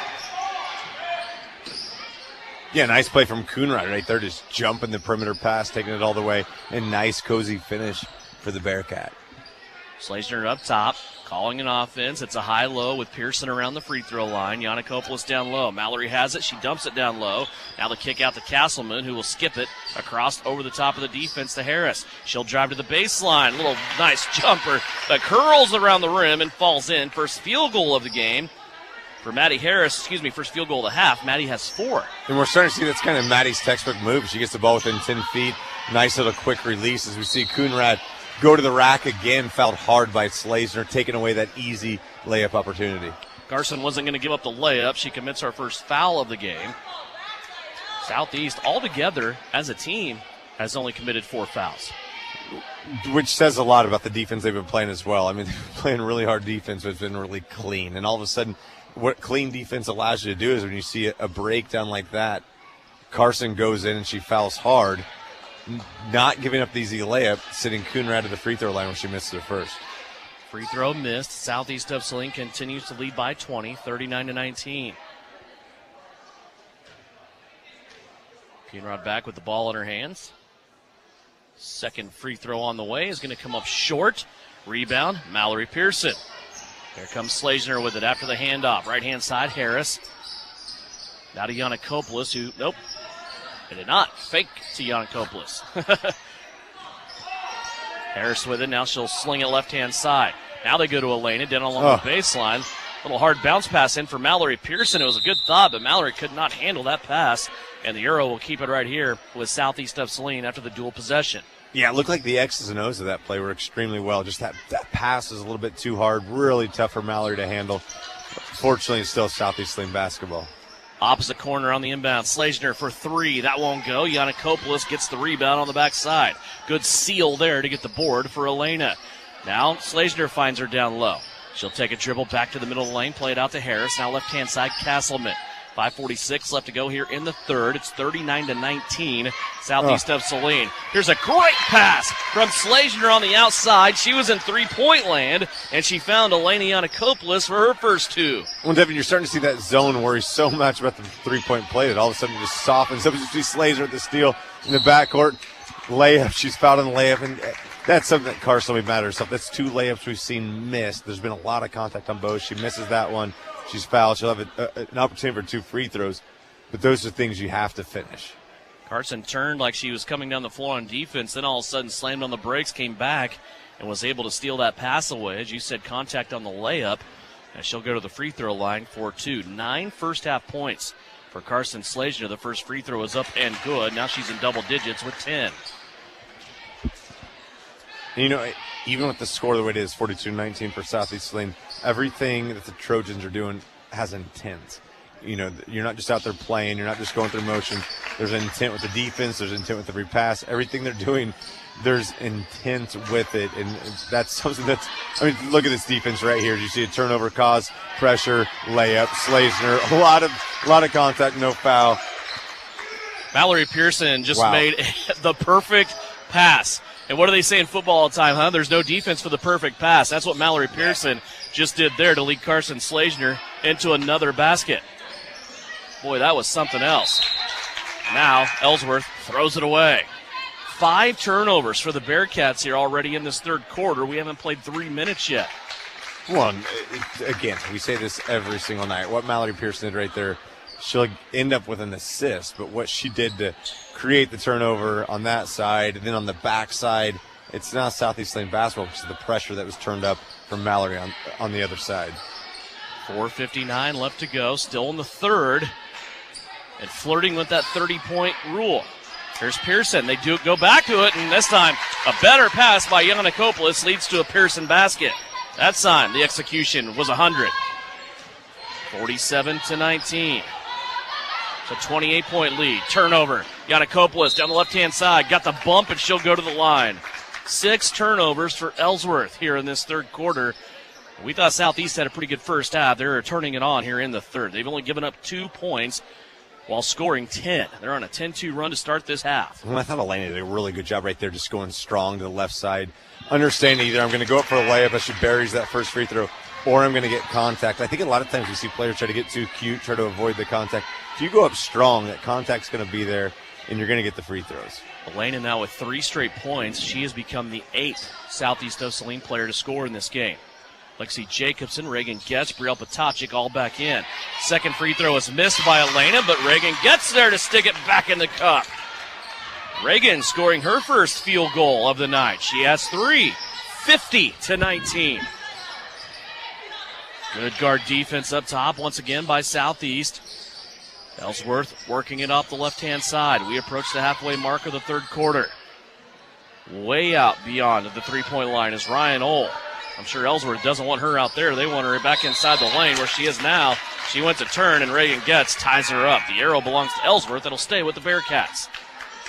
I mean, poor Ryan Ohl right now. I mean, she's just getting hounded down low. She can't, she can't breathe right now without there being 2 Trojans around her. Great job from Getz, just stepping right in and not only seeing the basketball, but grabbing the basketball, not just falling down, being really strong to kind of rip it away. Well, and that frustration comes with some adjustment by Southeast on defense, too, because we saw her score a couple of unanswered buckets, and she just scores another one here. But she takes a moment when she gets the entry pass, right? So while she's thinking about it now, Southeast is sending an extra girl, and they're having a double team down there. Well, you can see right now, Ohl's talking to her guard. She's saying where she wants the basketball. I mean, Ohl's good. Ohl knows exactly what she's doing, but that all it takes is a one strong bucket from Ryan Ohl, and Coach Shauna Smith wants to talk to her defense. She'll try to complete the three-point play when we come back. 3:59 left to go here. We're still in the third quarter. Southeast of Saline calls a 30 on KINA. When termites strike your home or business, you want to fight back with the best. Hassman Termite and Pest Control to the rescue. With over 57 years experience, they offer the best of options, including the new BASF High Precision Injection Treatment. Don't let termites get you down. With one phone call to Hassman's, they can put one in the win column for you. Call Hassman Termite and Pest Control today or visit HassmanTermite.com and follow them on Facebook. You're listening to Southeast of Saline Hoops on KINA. Back to action. The free throw by Ryan Ohl is good. She leads Ellsworth here now with 8 points. 50-22 the score. Here's Jacobson. It goes off the head and then the hand of one of the Ellsworth players. Lexi West in there to break it up. It'll stay with Southeast of Saline along the baseline. Lexi Jacobson, the ball's not going to be in her hands long. She's going to do something with it extremely quick, whether it's distribute, shoot. One thing's going to lead to another really quickly. Chase Gilpin on a little pirouette there. Had her shot blocked. Jacobson underneath trying to save that possession for Southeast of Saline. And Lexi's going to get called for the foul. That is her second. 3:44 left to go here in the third. Here comes Ellsworth. Southeast of Saline still playing man-to-man. Ellsworth's going to take to the right-hand side. Little run and jump in there. They're going to play it to Lexi West. Pearson there to check her defensively. And Brielle Patacha gets the rebound for Southeast. Here comes Brielle on a long pass. Up the floor, left-hand side, gets Reagan to the baseline. Now out to Jacobson for three. That won't go. And the rebound taken in by Lexi West for Ellsworth. The foul with her left arm hanging over the shoulder belongs to Reagan Getz. Yeah, that was really good from Lexi West, just attacking the basketball while having really good positioning. Good block out from West. And she's rewarded by the foul in Southeast Saline. Maddie Harris comes in for Mallory Pearson with 3:18 left to go in the third. Ellsworth with the basketball. They trail. To the right-hand side. Peyton Tenbrink has it. She was looking down low for Ohl, and it goes out of bounds. 7 turnovers in the quarter for Ellsworth. They have 16 in the game. Southeast, meanwhile, 2. They have 2 turnovers. And it's tough to beat a team when you're not turning them over. I mean, again, it's that offensive efficiency. The more shots you can put up without turning the ball over, the greater your success is going to be. As I say, a great drive right there from Reagan Getz. Foul on Ryan Ohl. Getz will go to the free throw line. And, you know, you can point to a lot of different things that have changed from last year to this year. Even though you didn't lose anybody off last year's team, all 5 starters come back. There were no seniors last year. But I think probably the biggest thing and the most impressive thing for me is the turnover reduction. They go from having 15, 16 turnovers a game. Now it's not uncommon for them to finish a game with 6, 7, maybe 8. And it's that maturity, isn't it? I mean, you talk about the seniors as Getz hits the second. But I look at the sophomores that are no longer freshmen. And then you look at those 2 juniors. You look at Getz and you look at Castleman that are just absolute super. They're, hovering on that stardom, line. I mean, they could take over a game at any point. And last year, just kind of sophomores. Here's a timeout by Ellsworth. We'll step away as well. 2:49 left to go here in the third. 51-22. Southeast leads it here on KINA. The winter season may be here, but paintball fun is still waiting for you at Elite Sports. Elite Sports Paintball Complex, located 5 miles south of Salina, is open for special winter hours. Get the group together and visit Elite Sports on Saturdays and Sundays this winter from 11 until 4. Elite Sports features low-impact paintballs for the beginners or little ones, so everyone can have more fun. Visit them online at salinapaintballcomplex.com. Elite Sports Paintball Complex, open and waiting for you this weekend. You're listening to Southeast of Saline basketball on KINA. Back here at Ellsworth, 51-22 is our score. Southeast of Saline, just having a really good team outing tonight here at Ellsworth. And here's Ellsworth trying to get the ball in bounds, and a traveling violation is going to be called. Not so sure backcourt couldn't have been called there, too. A combination of the two happened, but nonetheless, Ellsworth does turn it over. Southeast gets it back. Brielle Patacha will play it in here to Maddie Harris. Maddie wants to work her way to the right. Now she comes back left, and she'll play it to Patacha. Patacha, little left-handed bounce pass down low to Chase Gilpin. Back out now to Harris. Harris goes behind her back, looking for a crease here in this Ellsworth defense. She's making the defense shift with her. Now she'll play it to Reagan Getz. 2:28 left to go. Southeast looking for a crease here against this Bearcat club who's played pretty well tonight. I think it's more of a salute to Southeast and their performance than saying Ellsworth was bad. I mean, and that's in contrast to the game we had on Tuesday. No, you're exactly right. Ellsworth is a team that's, and you look at the roster, there's only one senior. As you see, Chase Gilpin just ripping the basketball away. Microwave, 4-3. Brielle Potocnik, she comes in hot. I mean, whenever she has the basketball, just turn it up all the way. Buries another three. Brielle, though, she's a smaller microwave. She's like one of those hotel economy microwaves. Three-pointer for her. She has 9 now in this game. Again, knocking on that 10-point mark that she's been at here. It seems like almost every game lately. Yeah, but that's the thing. I mean, all of a sudden, that's what you are. I mean, you are what you are, and Brielle has shown us that she's a 10-point scorer night in and night out. 54-22. Ellsworth has a shot inside. Tenbrink off the right-hand side of the window. That won't go, but she works to get her own rebound, and then she is fouled on the putback. 2 free throws coming up here for Greta Klein. And we saw Klein had a lot of success in the first quarter with 6, been quiet since. But, again, that's another big that Ellsworth has. And if you look at their roster, only 1 senior. I mean, this is a team, like you said, very young, playing basketball very well as Greta hits that first one.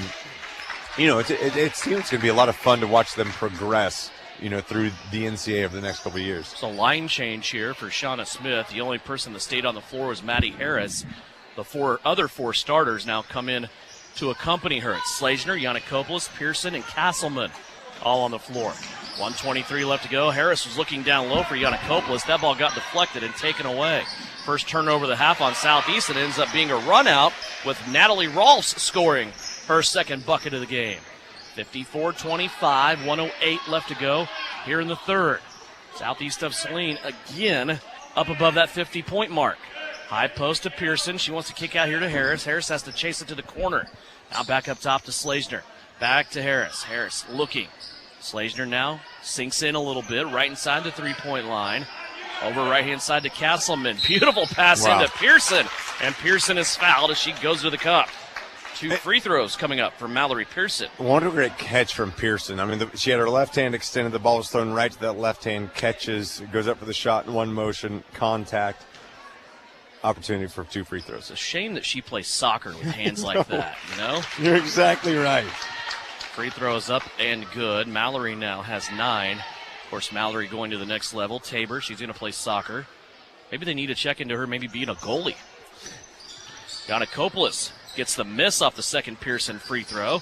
Southeast will keep it here. 40 seconds left to go in the third. Slazner down to the short corner. Yannikopoulos back out. Castleman. Avery can't get that to go. Pearson, though, with another rebound, and she's tied up. Arrow will keep it with the purple girls from Gypsum. They'll inbound down along their own baseline. I'm assuming you give Mallory Pearson a week with any sport and she'll have it figured out. Yes. And she'll be good to go. As we see a nice little inbounds play to her, she misses the contested layup. We'll be hearing about her. Tabor being a 4-sport athlete. Yes. None of us will be surprised. 22 seconds left to go.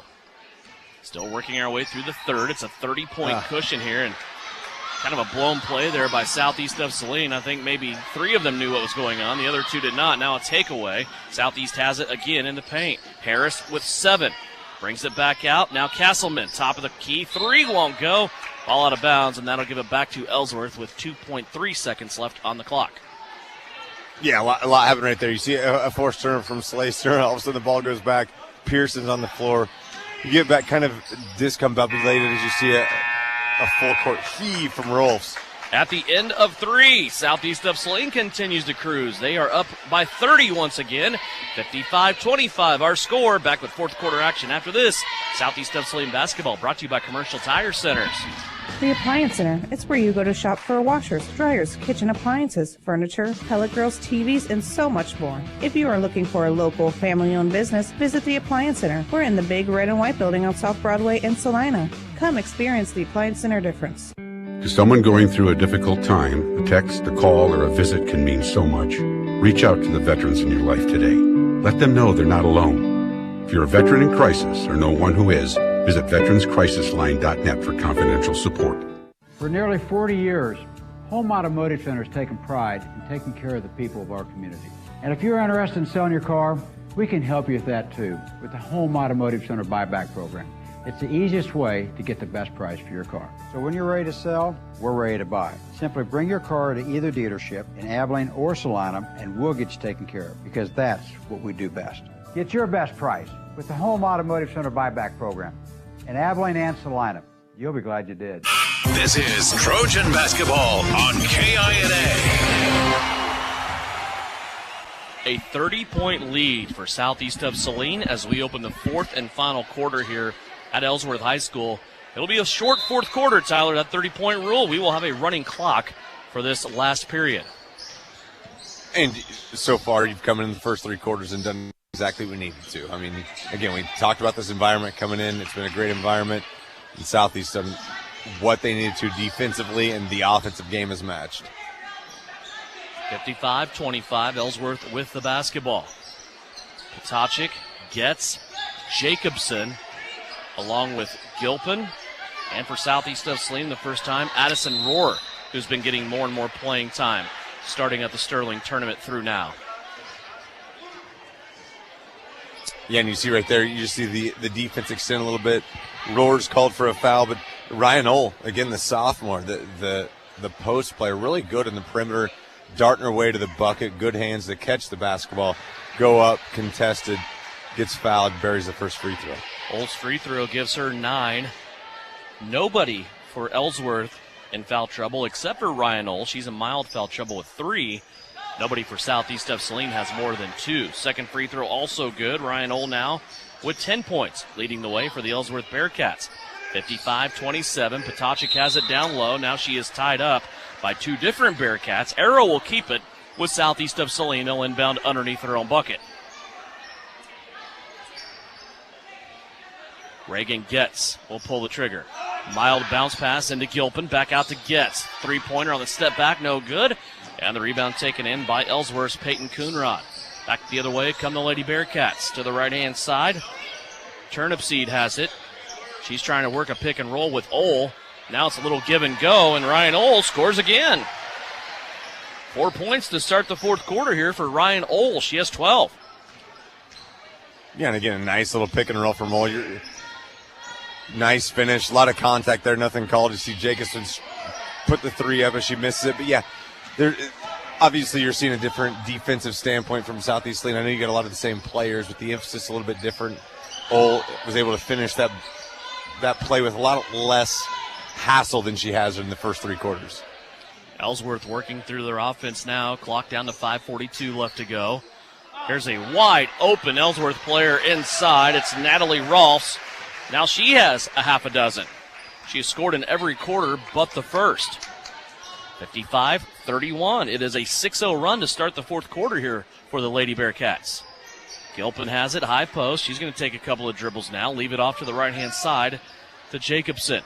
Now to Potachik, now back to Jacobson. She's double-teamed down along the baseline and nearly taken away, but they're going to call a jump ball, and the Arrow will take it away from Southeast of Saline.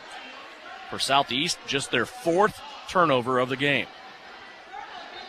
Yeah, and you're just starting to – here's where you have a different lineup in. I mean, you don't have this – I would say your most experienced player right now. You have Reagan Getz. You have Brielle, who have seen the most minutes. Someone's got to take charge. I mean, it's obviously a younger – how about more inexperienced lineup than you're used to? Here's where you want to see if you're Coach Sean Smith, somebody take charge, somebody take leadership, stop this 6-0 run and get something going offensively for yourself. We approach the halfway mark of the fourth quarter. 4:35 left to go. Here's a pass that goes off the bottom of the rim. Gilpin with the scoop. Now she pitches it out to Reagan Getz. Gets a little step around, and the layup good. A next-level move in the lane by Reagan Getz, and that was all started by Chase Gilpin. Yeah, it really was. It was just really, really good defense on the backside. And you talk about the next-level finish right there from Getz. It really was. I mean, that's not a move. You want to call it a Euro step, you want to call it whatever, but Getz, people our age weren't taught that you can gain ground and go sideways. Getz, great move, great finish, going full speed. You can't teach that. I mean, kids these days just do that. Yeah. 57-31 is our score. That 2-pointer by Reagan Getz on the breakout stopped a 6-0 run by the Ellsworth Bearcats. Biggest lead for Southeast in this game. Midway through that third, remember, Southeast started the quarter on a big, strong run. They led by 31 at one point. There's the pass out top. Ellsworth has it now between the circles. Big Bearcat face here on the center of the floor, and a shot that is up and good by Lexi West. Yeah, good finish from West, because I thought Reagan had really good defensive positioning, really good, made it a difficult shot, and West just buried it. Addison Rohr looking inside at Lexi Jacobson, who was trying to hold the post down there on the right-hand block, and they're going to call a foul down low on Ryan Ohl. That is number 4 for Ryan Ohl. 5th team foul for Ellsworth. Clock continues to run. Potacek setting to inbounds. She goes way up top to Addison Rohr. Now Gilpin. She tries a 12-footer. It's slapped back into her face, but she grabs it and plays it to Brielle Potacek. Potacek with a big sweeping crossover. Now she's going to use the screen from Gilpin. Play it back to Reagan Getz. Here's a 15-footer from Chase Gilpin. That won't go. Long rebound. Bounces out to Natalie Rolfs. She'll work her way up the right-hand sideline with 3:10 left to play. Rolfs now, lob pass inside at Ohl. Gilpin comes over to break it up, and they're going to call a foul. Getz was already on her rear end, and I think they're going to get Gilpin over the top, which I don't know about that. Yeah, I don't know. What I'd love to see right there is in transition, Getz identified role immediately and really fought for position. I thought Reagan had really, really good position, and they called Chase coming on the backside, but Reagan just established her positioning, made it really difficult.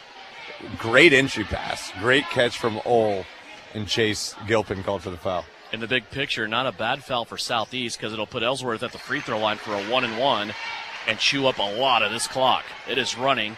Now 2:25 left to go. Ryan Ohl makes the free throw.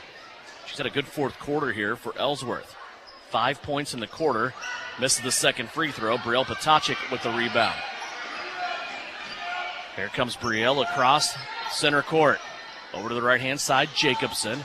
Now inside, Gilpin. She wants to go at Ryan Ohl. No foul called there as those two go at it now on the low block.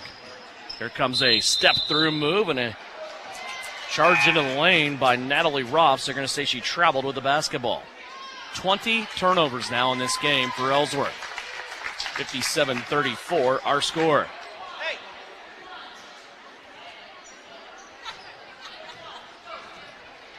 1:39 left to go. Potacek brings it up. Not in any hurry. Now she's going to be double-teamed. Brielle. How cool is she? Over to the right-hand side to Callie Augustine. Now to Jacobson. She'll try another three. Got that one to go. Lexi Jacobson on the three. That's her first field goal of the night. 4 points for her. Back to 60 points now for Southeast, and Ellsworth throws it away.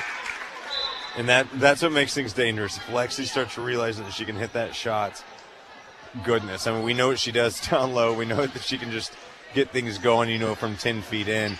But she starts stroking the outside shot, and she gains confidence in that. Oh, my goodness, it opens up this offense even more. Jacobson out. Allison Modelmog will check in. Addison Rohr out there. Chase Gilpin out there. Brielle Potacek is out there. Callie Augustine out there for Southeast of Saline. So for the second game in a row, some baby Trojans getting some playing time here, which is valuable. Brielle Potacek, the sophomore, leads the way, right? Without a doubt. I tell you what, you just watch her handle the ball. Watch her pass the ball with both hands. Brielle Potacek's just so cool with the basketball. You can put any floor out there with her with the sophomore because she'll take charge, she'll take the lead, and she'll make sure the ball's secure. Lob pass way up top. Gilpin, 17 seconds left to go. Addison Rohr has it. Now she'll pass it to the right-hand side and slapped out of bounds by Ellsworth. Ellsworth might get a last crack here if they hurry. 7 seconds left. They'll get it in bounds here. Clock running. Peyton Tenbrink has it. She's across the line with 2. Three-pointer on the way. Won't go, and that is the end of this game. 60-34 is our score. Southeast of Saline grabs a road victory in league play. They now have 10 wins on the season as the Lady Trojans go to 10-3. They are now 5-0 in league play. Ellsworth, meanwhile, they're 4-9 overall, and they will drop now in league play to 1-4. All the numbers for you when we come back. We'll also have a Vernon Jewelers Gym of the Game. Southeast of Saline's ladies win it here on the road in Ellsworth. 60-34 over the Bearcats. Postgame starts now, and it's brought to you by Commercial Tire Centers. Winter travel can be treacherous if your tires are worn out. Stay safe with an inspection at Commercial Tire Company. Cold weather also drops the inflation in your tires. Get them checked today to avoid losing grip or damaging your tires. Commercial Tire will help keep you safe. For repairs that aren't tire-related, our automotive and diesel mechanics will fix it right the first time. Commercial Tire Centers, West Crawford and North 9th, Saline. Commercial Tire Centers, where service is everything. The name is JJ Lawn Care, but don't let the name fool you. It's not just lawns they care about, it's their customers. JJ Lawn Care is a locally owned business that works with people in and around Salina on more than just lawns. Warm weather is winding down. Fertilizing and winterizing your lawn and removing those pesky leaves can be a real chore. Let JJ Lawn Care come to the rescue for your fescue. Give Jathan a call today at 820-7728. JJ Lawn Care, caring for more than just your lawn. Stardust Trophy in downtown Salina is your full-service headquarters for trophies and awards for club and sporting events. But did you know Stardust Trophies also makes employee name tags with your company logo? They engrave executive awards like desk clocks and pen desk sets. They imprint artwork and photos on T-shirts, coffee mugs, mouse pads, even personal calculators. Stardust Trophy carries clear sports ball holders on wood bases for treasured or autographed balls from footballs to golf balls. Go to Full Service Stardust Trophy, 121 South Santa Fe, downtown Salina. Generations of confidence, relationships for life. Since established in business in 1887, the Bank of Tuscany has built its reputation on personal service and community promotion. Family owned and locally operated in the communities of Tuscany, Lincoln, Saline, and Lynchburg. The Bank of Tuscany strives to provide customers with a competitive array of loan and deposit products that aid in their financial success. Visit us today and see why so many people have helped the Bank of Tuscany become one of the strongest banks in Kansas. Bank of Tuscany, member FDIC. We're growing your way. We're the Bank of Tuscany. Time now for the Trojan postgame show on KINA. Stick around for the game recap, final stats, and reaction from the coach. This is Trojan basketball on KINA. Postgame brought to you by Commercial Tire Centers after a big Trojan win, 60-34, the final score. Southeast of Saline grabs their 10th victory of the season, and they were led by Carson Slazner with 13 points. Avery Castleman had 12. She scored all those in the first half. 9 points on the night tonight by Mallory Pearson. 9 points by Brielle Potachik. 6 points by Reagan Getz. 4 points for Lexi Jacobson and Maddie Harris. And 3 points for Eleni Yannikopoulos. For the Ellsworth Bearcats, they were led in scoring by Ryan Ohl with 13. 7 points for Greta Klein. 6 points for Natalie Ross.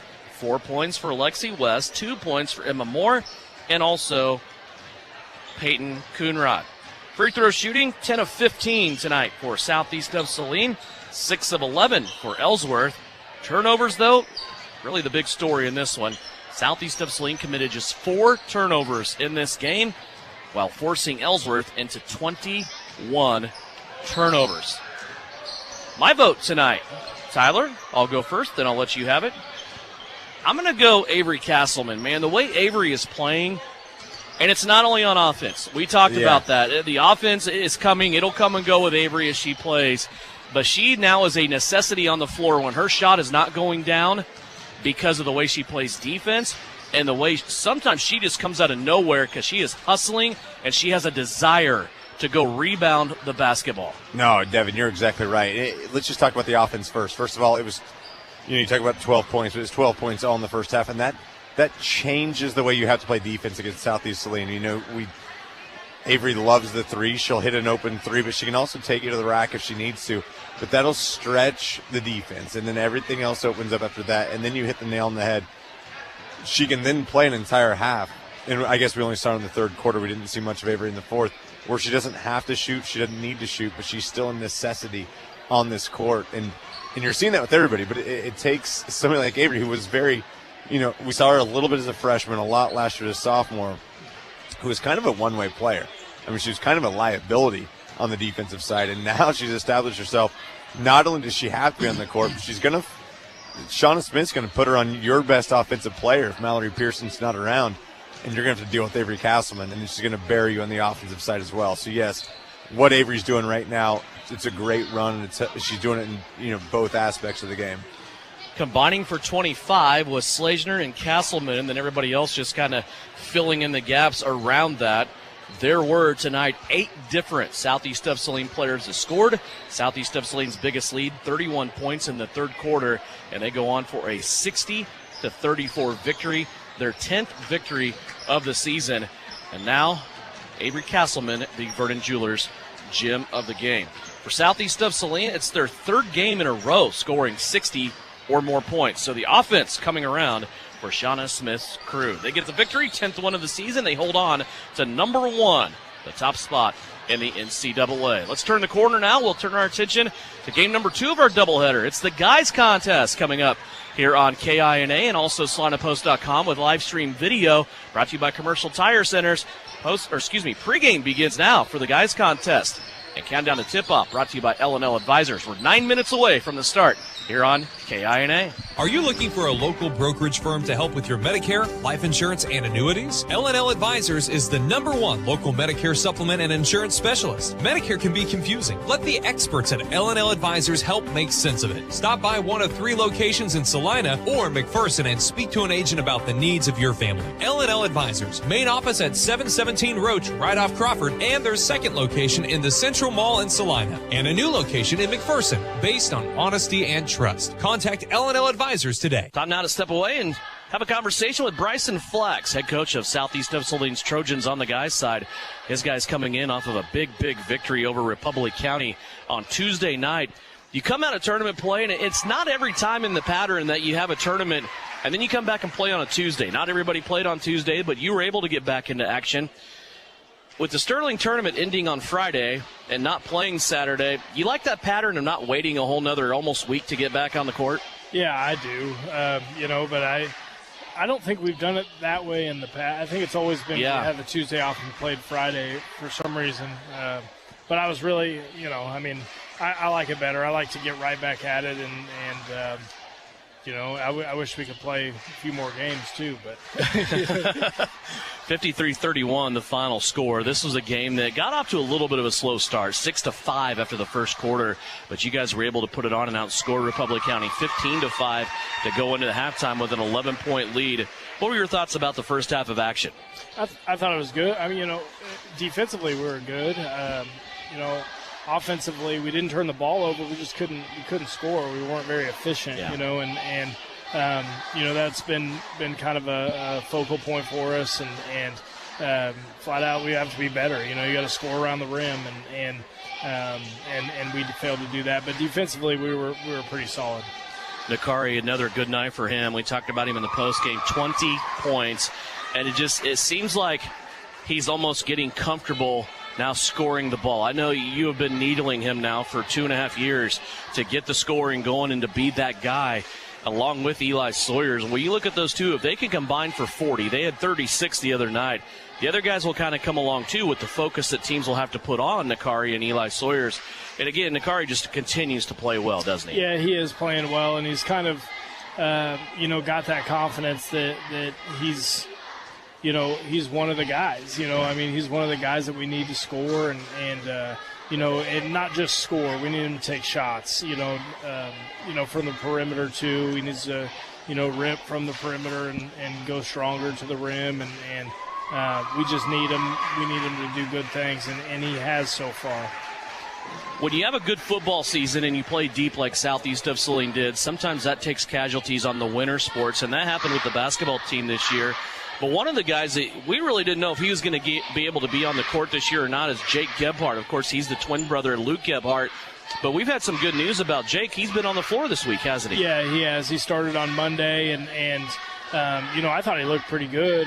He's out of shape, but I thought he looked pretty good. And the thing about Jake, he's been sitting through all of our practices on the sideline. He's been very involved. He knows our sets. He knows our plays. He knows, he's a smart kid. He knows what's going on. He was locked in during those sessions. But then, on Monday I was a little concerned. He took a bump, and he went, I think Isaacson got him, and he went flying through the baseline, and would pop right back up and went back at it. And same with yesterday. He took a kind of an awkward fall, but until he gets, fully comfortable, it's probably going to look worse than it actually is for him because he's trying to avoid it. But, I am really happy for him because I know that's something he wanted to do was be able to play, and it's just so happened it's much earlier than expected. Probably for Caden more than anybody else. You ever think about putting the red jersey on Jake, so Caden doesn't mess with him like a quarterback in football practice. We need to, when Caden's on the floor, everybody else needs to fully pad. Is what needs to happen. That's great. He's been playing so well, too. How do you feel about these Ellsworth Bearcats? Tyler and I were talking. It just seems like no matter how good Southeast is or how bad Ellsworth is or vice versa, weird things always kind of happen in this gym. Over the history, Southeast has brought some really good teams into this gym and came away with a loss. What do you think about the Bearcats this year? Yeah, and to add to that, historically, since I've been here, we've been not very good here. Yeah. And Trenton reminded me that it wasn't just me. It happened before I got here as well, but they're kind of an awkward team. Sometimes they struggle to score. Sometimes they can fill it up. It's just they're searching for a little bit of consistency. Defensively, they're fairly athletic. They're going to pack line you. They're going to sit in and try and take away the inside, which obviously we haven't hit a shot in a couple weeks, so we're going to need to hit some of those early to kind of get them out a little further than they. But they're running everything through him. He's a good player. He's last year as a freshman he was almost ultimately he was almost on the perimeter the entire game, and they just let him shoot threes off of the other three guys they had, and now he's taking it off the bounce and try and get to the rim. He's got a good mid-range. And if you let him get going, man, he's smooth and he can hit a bunch in a hurry. So we're going to have to be good, making them uncomfortable. Other than playing well on offense from the outside, what do you want to see from your guys tonight the most?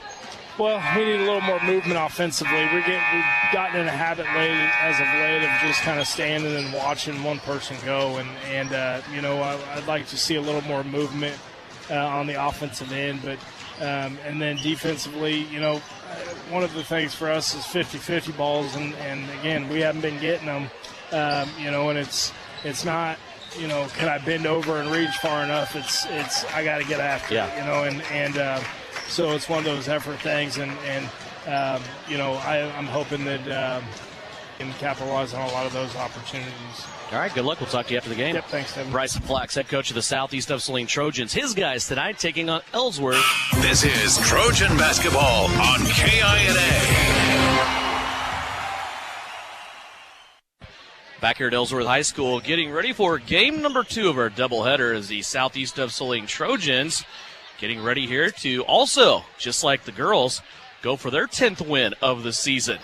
And they will do so tonight against the Ellsworth Bearcat squad, who also mirrors their ladies. Coming into this game, 4-8. They're 1-3 in league play, and they are a game out of the basement here in NCAA play. Of course, Southeast of Saline's guys coming off of a big win against Republic County on Tuesday, in which they cruised to a 53-31 victory behind 36 combined points from a couple of juniors. Nakari Morrico-Palmer had 20. Eli Sawyers had 16. Let's look at this Ellsworth squad, why don't we? They're under the direction of Coach Weber again. Ryan Weber is here for, I'm trying to think. I should have looked this up. I think it's his 4th year already that Ryan Weber is at the helm of the Ellsworth Bearcats. And he's got a good one, a youngster, a sophomore in Will Craven, 6'2". Cravens leads the team in scoring, rebounding, and assists, averaging 16 points a game. He gets 7 rebounds, 3.5 assists, and almost 3 steals per contest. Leads the team in all 4 categories. He will start along with Lane Rolfs, another sophomore that's 6 foot tall. Rolfs gets 4.5 points a game. Gavin Weber is the lone senior in the starting lineup for Ellsworth. He's a 6'3 senior, averaging just under 2 points a game. Cade Gwinner is a 6-foot junior, averaging 5 points, 3.5 rebounds a contest. And Riley Stone, another sophomore, so 3 sophomores in the starting lineup for the Ellsworth Bearcats. 6'2" sophomore Riley Stone averages almost 10 points a game and grabs 5 rebounds. For Southeast of Saline, no seniors on the squad for Bryson Flax. They will start a couple of juniors. Eli Sawyers averages 17 points a game. He's a 6'5 junior. He also grabs almost 6 rebounds, 3.5 assists per contest. Nakari Morrico-Palmer's been on a tear as of late. The last 4 games, Nakari has scored 75 points. The 6'2 junior, coming off a 20-point performance on Tuesday, averages 12.5 points per game, leads the team in rebounding and assists. He gets almost 10 rebounds per game. Another junior, Luke Gebhardt, 6'1", averages 12 points a game, also gets 4 rebounds and 2 assists per contest. And Daniel Kerr, a 5'10" sophomore, 3.5 points per game, 2 rebounds, and an assist. Per contest, Bryson Flax is assisted by Trent Douglas and also Joe Ross. This is a big game tonight for Southeast of Saline. When you look at the upcoming schedule, we talked about Tuesday before the game. You have 2 games coming up against Ellsworth and Republic County. That's 4 of your remaining games left. So they take care of Tuesday. They take care tonight. They have a big rematch coming with Sacred Heart on Tuesday in Salina at Sacred Heart's place. And then they step back up into Class 4A and play Chapman next Friday, a week from tonight. It's a big game tonight for Southeast, isn't it? Yeah, and it's the exact same thing we talked about earlier with the girls' game, and the environment is just going to increase. Now we have a band involved. It's one of these, it's a fun place to play. Ellsworth's an extremely talented team. You know, you just look up and down, you see the names, you notice the names. A little bit young, but the talent level is definitely there, and that's one of the things with these young kids. You know, you see a Will Cravens as a sophomore who leads this team. It's a scary thing when you have young kids like this because you don't know. They might go off for 30 some night, or they might play like a sophomore. But that's a good thing about usually Bryson Flax's defense is they'll hone in on that weakness, and you'll have to deal with a Nakari. You'll have to deal with, really tight perimeter pressure. And then there's an exciting piece tonight, which I'm sure we'll get into here in a second. Southeast of Saline will wear their purple jerseys. They're still going through starting lineups here. Ellsworth coming through their line. And I'm excited about Jake Gebhardt. Jake was actually able to get a couple of games in on JV. He suited up here for varsity. We don't expect Jake to come out and score 20 and be right in the flow with Sawyers and Nakari.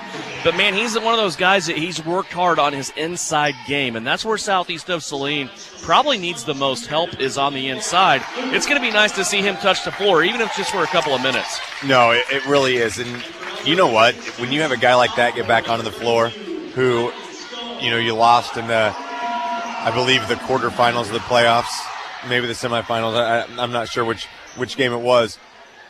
But that's a guy that was at practice every single day. Didn't miss a basketball practice, has been at every single game, has put in the time. When you, as a teammate, see a guy like that doesn't know when their timeline is to come back, but they're there to every single practice and doing everything you are, it only lifts the team up. I mean, I'm excited as heck to see Jake Gebhardt. I love it when kids go through that grind. And you get better news. We thought it was going to be a year and a half, and the damage wasn't as bad as they thought, but he's back. We were talking at first glance, the early prognosis was, man, he's going to have to work hard to be back for next football season. And now it's, maybe baseball. Well, here we are. We still have, coming into tonight, at least 9 games left, barring a COVID thing coming up. But you come in tonight, you're 9-3. You're guaranteed at least 21 games through the high school basketball season.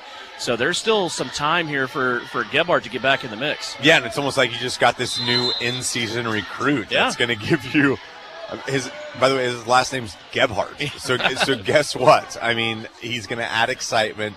He's going to add knowledge. He's just the depth that now Southeast is going to start playing with is incredible. Southeast wins the tip. Sawyers tipped it back so emphatically that Daniel Carey had to go run it down and keep it from going out of bounds underneath the basket of the Bearcats. But Trojans have it now, working through their offense.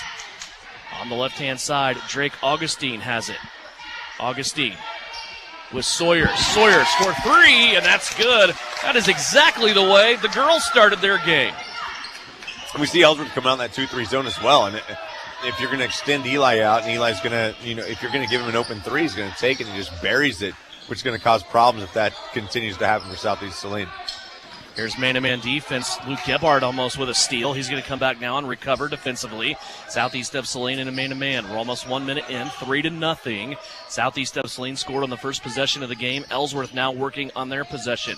Cravens up top, bright orange shoes. If you're watching the video stream, free of charge on Salina Post, you cannot miss sophomore Will Cravens. He leads this Ellsworth team in all 4 categories: points, rebounds, assists, and steals. When it was fun watching Cravens last year, just a freshman, as we see a sophomore mistake right there. He's looking back, trying to get a play. Gets the ball slapped away from Augustine. Augustine misses a layup on the other side. But Cravens, he has got all the talent in the world. And we saw him last year as a freshman kind of keep this team in the game. now as a sophomore just directs the entire action. It was a really crafty steal by Drake Augustine, but I don't think I'm alone in thinking if you want that to stick and make an impression, you got to make the layup on the other end. Here's the alley-oop now to Nakari for a lay-in for 2. 5-0, Southeast of Saline. 2 minutes in. Ellsworth kind of clunky here in their motion to start the offense. They seem really kind of unsure of what to do. Now a turnover as Nakari Morkel-Palmer steals it away. 2 turnovers for Ellsworth. Lob pass inside to Sawyers and a point-blank shot at the rim. Ellsworth right now seems like they are really outmanned against this Southeast squad. 7-0 Southeast. And a timeout. Drake Augustine is going to come out of the game. He might have got smacked in the nose or something, and right off the bench, here comes Drew Richardson. When you're starting to see from a defensive side just the length that Southeast Saline has. I mean, it's so difficult for Ellsworth to do anything, to get anything involved. And all of a sudden that length going the other way, you're just seeing balls thrown too high for the Ellsworth defenders to do anything about, and you're seeing great finishes. Ellsworth now out of the officials' timeout to let Augustine off the floor, working the ball up the right-hand side. Cravens trying to take Gebhardt baseline. Now he chucks it back out, top of the key, middle of the floor. Here's a backdoor cut on the left-hand side. A rise up and a shoot. Nakari there to clean it up on the rebound. Augustine took a little short visit out to the hallway, but right back in. Here is Nakari up top. Morkel-Palmer now on the drive. Got a little bit of a bump. Now he's going to fade away and put it in. What a tough shot by Nakari Morkel-Palmer. He has 4. 9-0, Southeast of Saline. Southeast really solid on defense here of the first couple of possessions against the Bearcats. Now they have somebody stuck in the corner along the baseline. Ellsworth gets out of it, but they throw it away. Boy, this Southeast group just tenacious on the defensive end. They recognize when somebody's in trouble, right? I mean, along the baseline, on the sideline, all of a sudden you see guys rotate around and a trap works well. No, you're exactly right. And right there you saw that Gebhardt knew that Ellsworth was in trouble. Instead of trying to swipe the basketball to stay up there strong, he knew that a really tough pass was coming in, and it caused the turnover. Great. A couple passes, ball movement. Sawyers from the baseline, easy layup. Easy bucket for the Trojans. Here comes a timeout now with 11-0. Southeast of Saline lead. Sawyers putting that one in as you see it live on SalinaPost.com and listen to it right here on KINA. Here's a 30.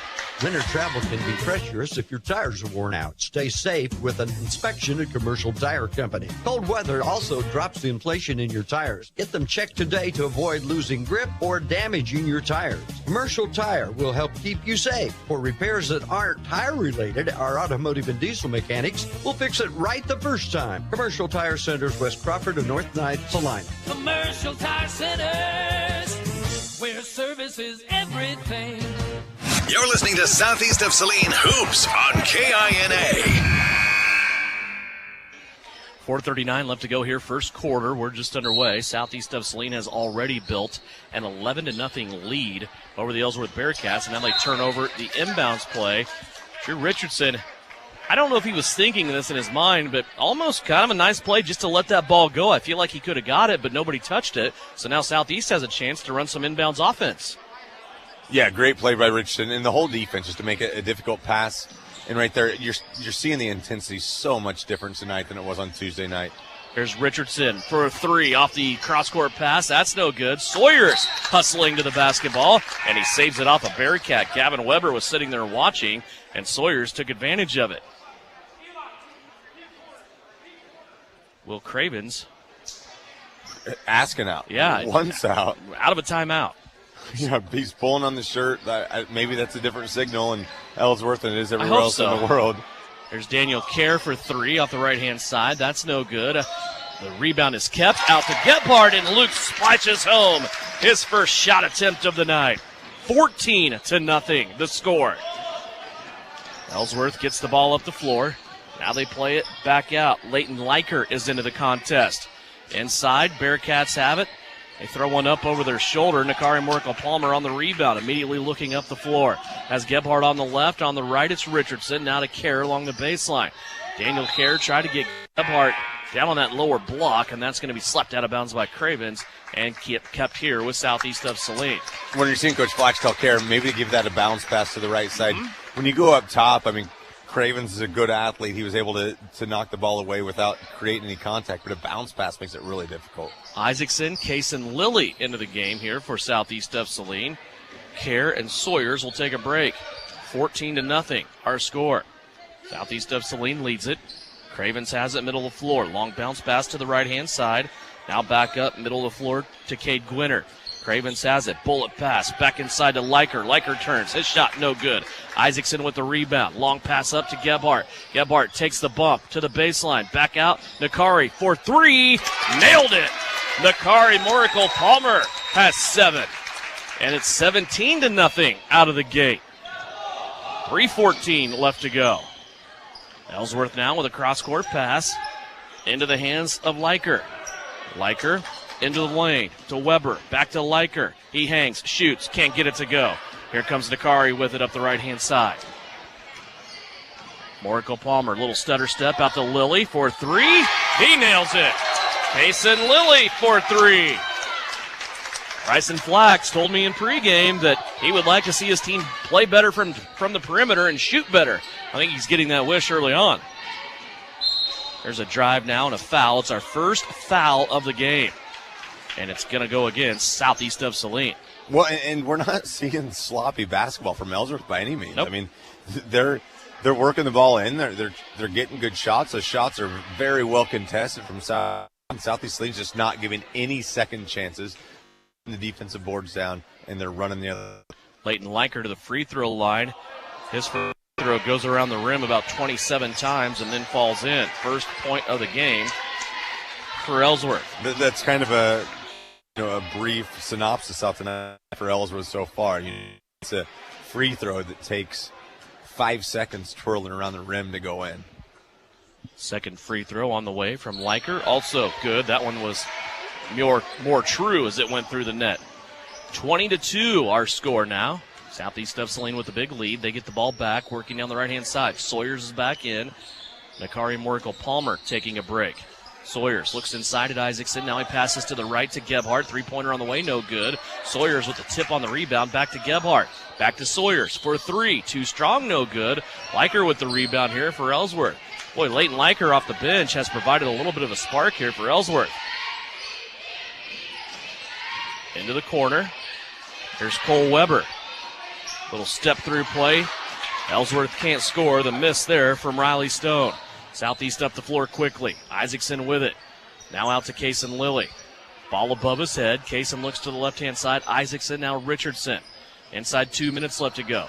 Here's Eli Sawyers driving baseline. He was almost shoved out of bounds. Now back out to Kaysen Lilly. Three-pointer on the way. No good. Rebound taken in by Riley Stone. Here come the Bearcats. Boy, a beautiful bounce pass across the paint, but a traveling violation called against Cole Weber. That was a great pass for Ellsworth. And I think we might have seen Cravens. He looked up. He made eye contact right there. And I think we saw that he was going to throw that ball cross court to Weber. I don't know if anybody else could have seen that on the court. We just kind of had that angle. And I don't know how he's going to get the pass there. And Cravens just steps, throws that beautiful bounce pass. Cravens with the extra, Weber with the extra step in the travel.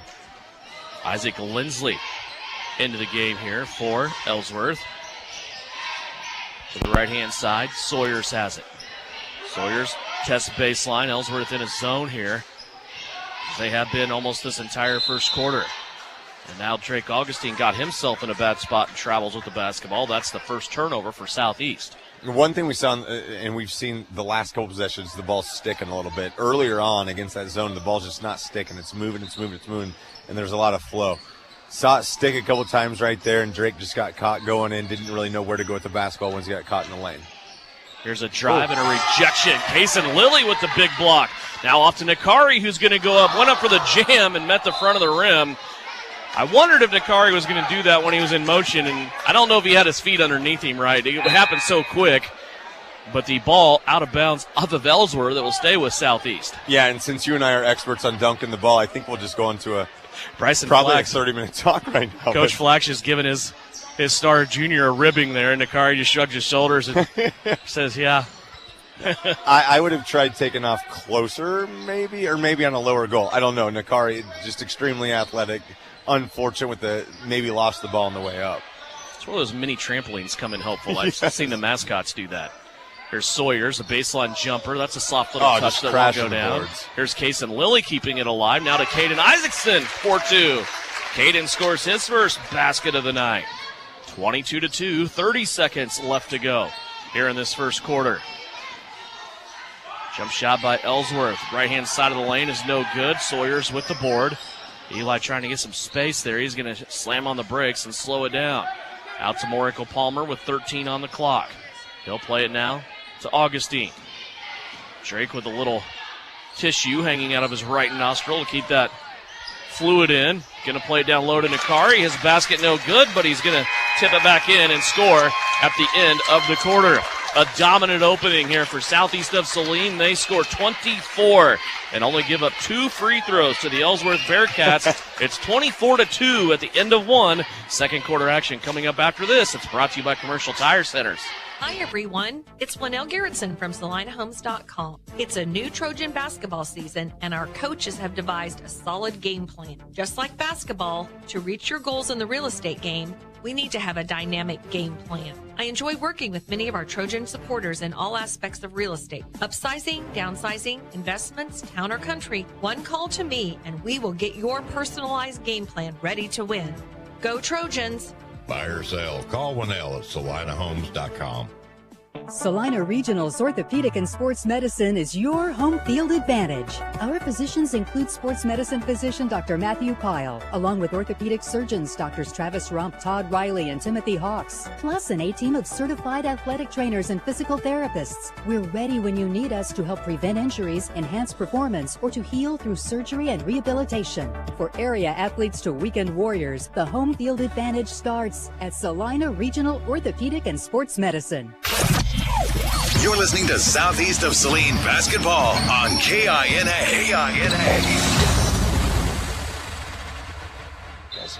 24-2 is our score. It's a 22-point lead for Southeast of Saline as we start second quarter action. You can also get visual live stream video of this game thanks to our good friend Brian Dennett at Commercial Tire Centers on SalinaPost.com, along with the radio broadcast there.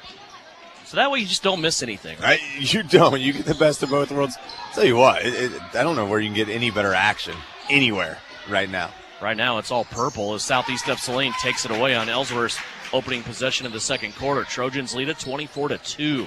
Here's Caden Isaacson for 3. That's going to be an air ball a little too strong. Ellsworth's going to keep it in the field of play here. They're going to bring it back the other way, slamming on the brakes, and then back out to the top of the circle. One dribble to the right and a jump shot that is up and bouncing in. That's the first field goal of the game, and it comes with 7:12 left to go for the Bearcats.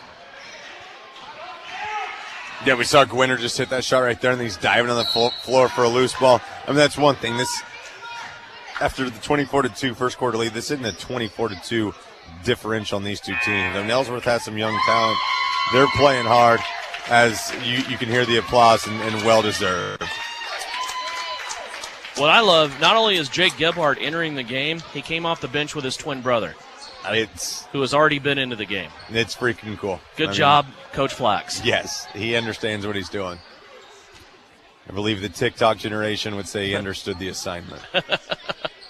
24-4. Here's a double dribble violation against the Bearcats. That is their 7th turnover of the half. And Southeast of Saline will get it back, leading 24-4. Still looking for their first points, however, of the second quarter. Luke Gebhardt has it in the middle of the floor now to Nakari Morico-Palmer. Over to the right-hand side, Drake Augustine. High post, Sawyers. He'll kick it out to Luke Gebhardt. He tried to get it inside to Jake, and it's going to be deflected and taken away.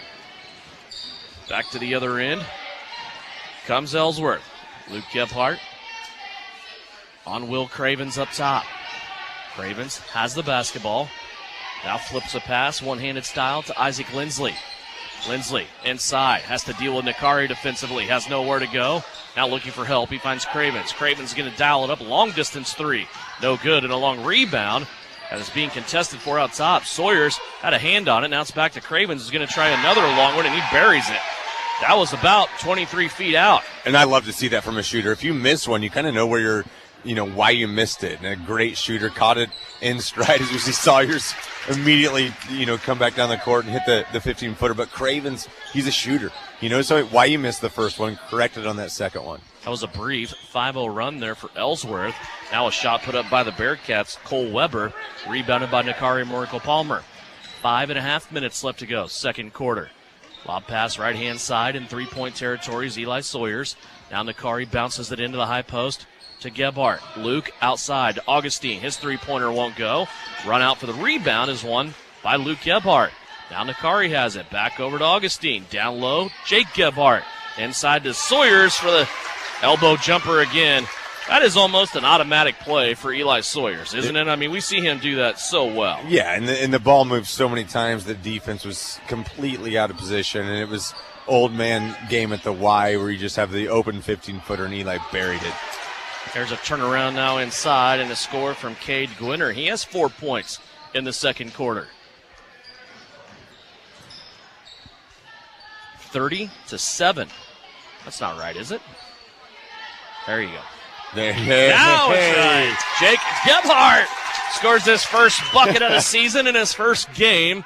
That left leg heavily braced, but Gebhardt rising up and shooting over the top. And there was one person in purple that wasn't smiling, and that was Jake Gebhardt. Everybody else over the moon, extremely excited.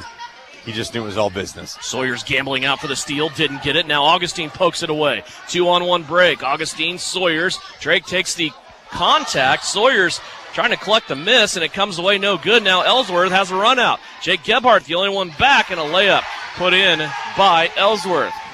That's Cade Gwinner again. He has a half a dozen.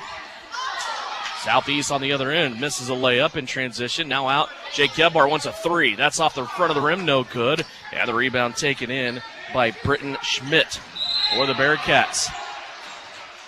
And Jake Gebhardt diving for a ball on the floor.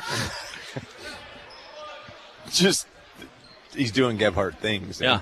I mean, just stay up. And you can't do that.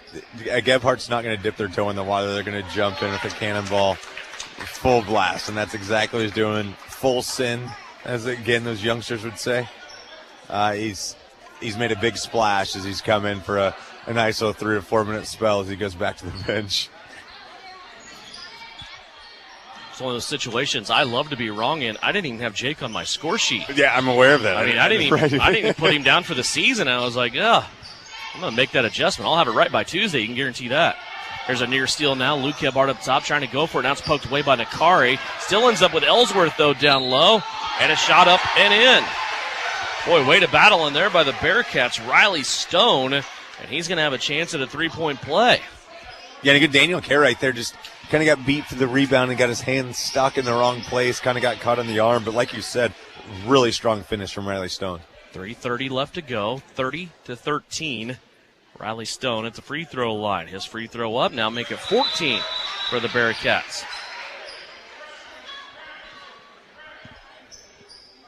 Twelve to 6 the advantage here in the second quarter for Ellsworth. Richardson, Luke Gebhardt, Eli Sawyers, Danny Kerr, and Nakari Morical-Palmer out there for Southeast of Saline. Ellsworth still playing that extended 2-3 zone defense. Gebhardt takes them all into the lane. Nothing there. He's going to throw it up. It looked like a lob for Sawyers. Sawyers couldn't get it, and it's going to be a turnover for Southeast.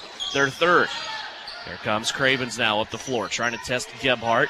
He's going to turn, put a shot up. No good. Gebhardt there to bother it. Here comes Sawyers now. Long pass up the floor. Luke Gebhardt goes up, receives it. Now Daniel Kerr right in the lane. Kerr lets everybody go by. Missed the left-handed shot, and it comes down to Ellsworth. All of a sudden here, Southeast has hit the wall, and they are unable to score. Here's Cravens working on Luke Gebhardt again. Sweeps the crossover, goes from right to left. Sawyer's there to help out on defense. Now over to the right-hand side. Bearcats step away. Three-pointer from long distance is Lane Rolfs. 2 3-pointers and a three-point play for Ellsworth here in this quarter. It's a 13-point game. Yeah, we talked about this earlier. I mean, although the score was lopsided, it's not like Ellsworth was playing poorly by any means. Shots just weren't falling. They weren't getting second chance opportunities, and now we're seeing a couple shots drop. the well's kind of going dry for the Trojans. You got to get the ball back down low and start getting second chance opportunities. Makari missed the shot. It almost went in, but it came off the front of the rim, and Eli Sawyers comes flying into the paint, grabs the board, and puts it back in. Now Ellsworth back down the floor. Nothing there. They take it away. Southeast of Saline on the rebound. Eli Sawyers grabs yet another board. Over to the right-hand side. Kerr. Now they work it around Nakari for three. Too strong, no good. The rebound went right out where Drew Richardson was standing, but he left to go grab the rebound. 32-17. Back to a 15-point lead for Southeast of Saline. Remember, their big lead in that first quarter was 22, as they led at one point 24-2. There's a shot now on a turnaround. That's no good for the Bearcats. Nakari Morico-Palmer with the rebound.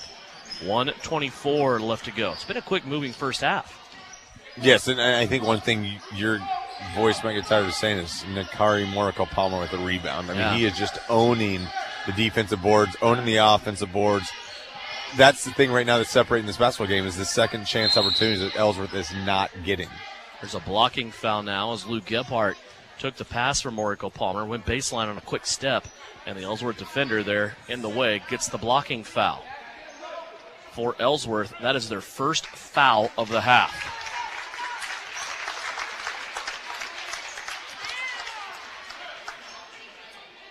And that adds to a very quick half. You see right there, entry pass in. Sawyer's kind of lazy with it. Kason Lilly for three. That one didn't go. Weak side rebound for Gebhardt. His first shot blocked, second shot blocked, third shot blocked. Gebhardt still in there fighting, though. Luke still has the basketball. He pitches it out to Richardson for three. That won't go. And now two Trojans collide, and here come the Bearcats with the rebound. Up the left-hand sideline, Lane Rolfs. He'll pitch it out to Kravitz. Step to the left, three-pointer, won't go. Caden Isaacson now trying to get the rebound, and he goes tumbling to the floor, and it squirts out of bounds. I think we need a halftime all of a sudden, don't we? Yeah, and I'll tell you what, that sequence right there got this crowd a little bit electrified, got the student section into it, a lot of opportunities to blow the whistle that weren't blown, and that's great. I'll tell you what you saw right there is Luke Gebhardt was just fighting for every single board he could. This is going to be a fun 30 seconds all of a sudden. 32-17. Rolfs wanted the step back three, but nothing there. They'll fire it off to the right-hand side now. Riley Stone with it. He wants to set a screen. Does so, but nothing there. Southeast switches out good defensively, and now Rolfs driving and scoring. 13 seconds left. It's a 13-point game once again, 32-19. See if Southeast can close out the half here. 6 seconds left. Isaacson with it, down to three. He tried to pass it to Sawyer, just taken away, and that'll be the end of the first half. 32-19, the score, an impressive showing by Ellsworth as they outscored Southeast 17-8 in the second quarter. And it's a 13-point game here at the break. Trojans still lead at 32-19. When we come back, numbers from the first half.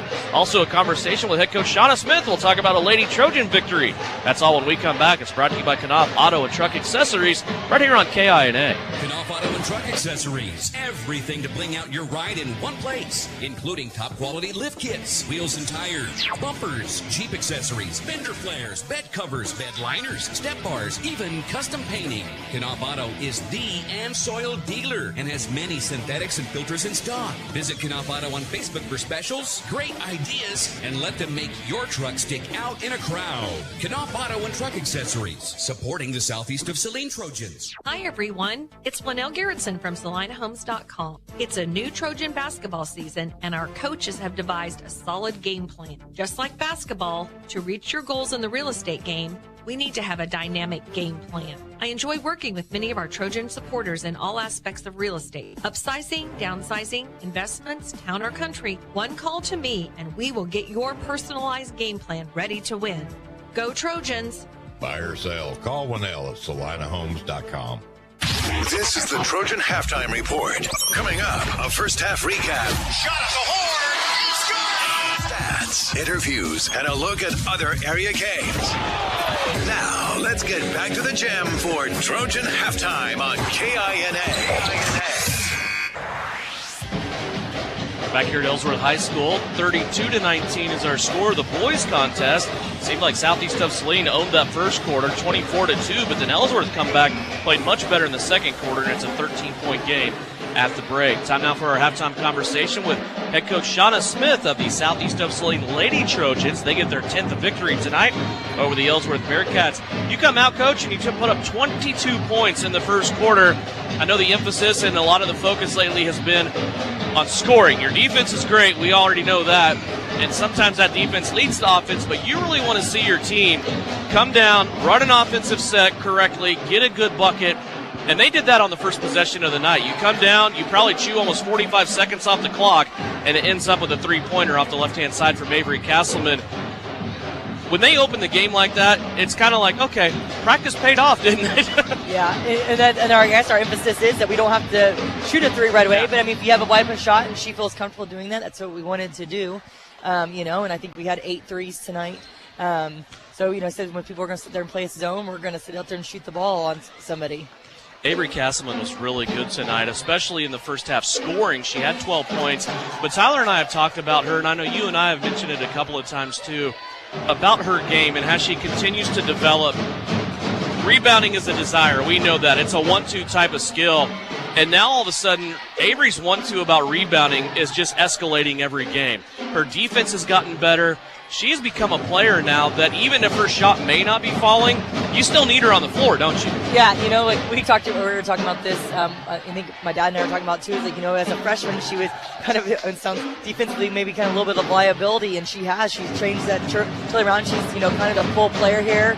Like I said, she'll bring the ball up the court. She can do all those things. And tonight, we even had her guard in the post man because we just needed some people to kind of get in there and bang around. And she's not afraid to do that. She'll go guard the point guard. She'll go out the post man. She's kind of doing all those things. And then offensively, she's doing some more things for us.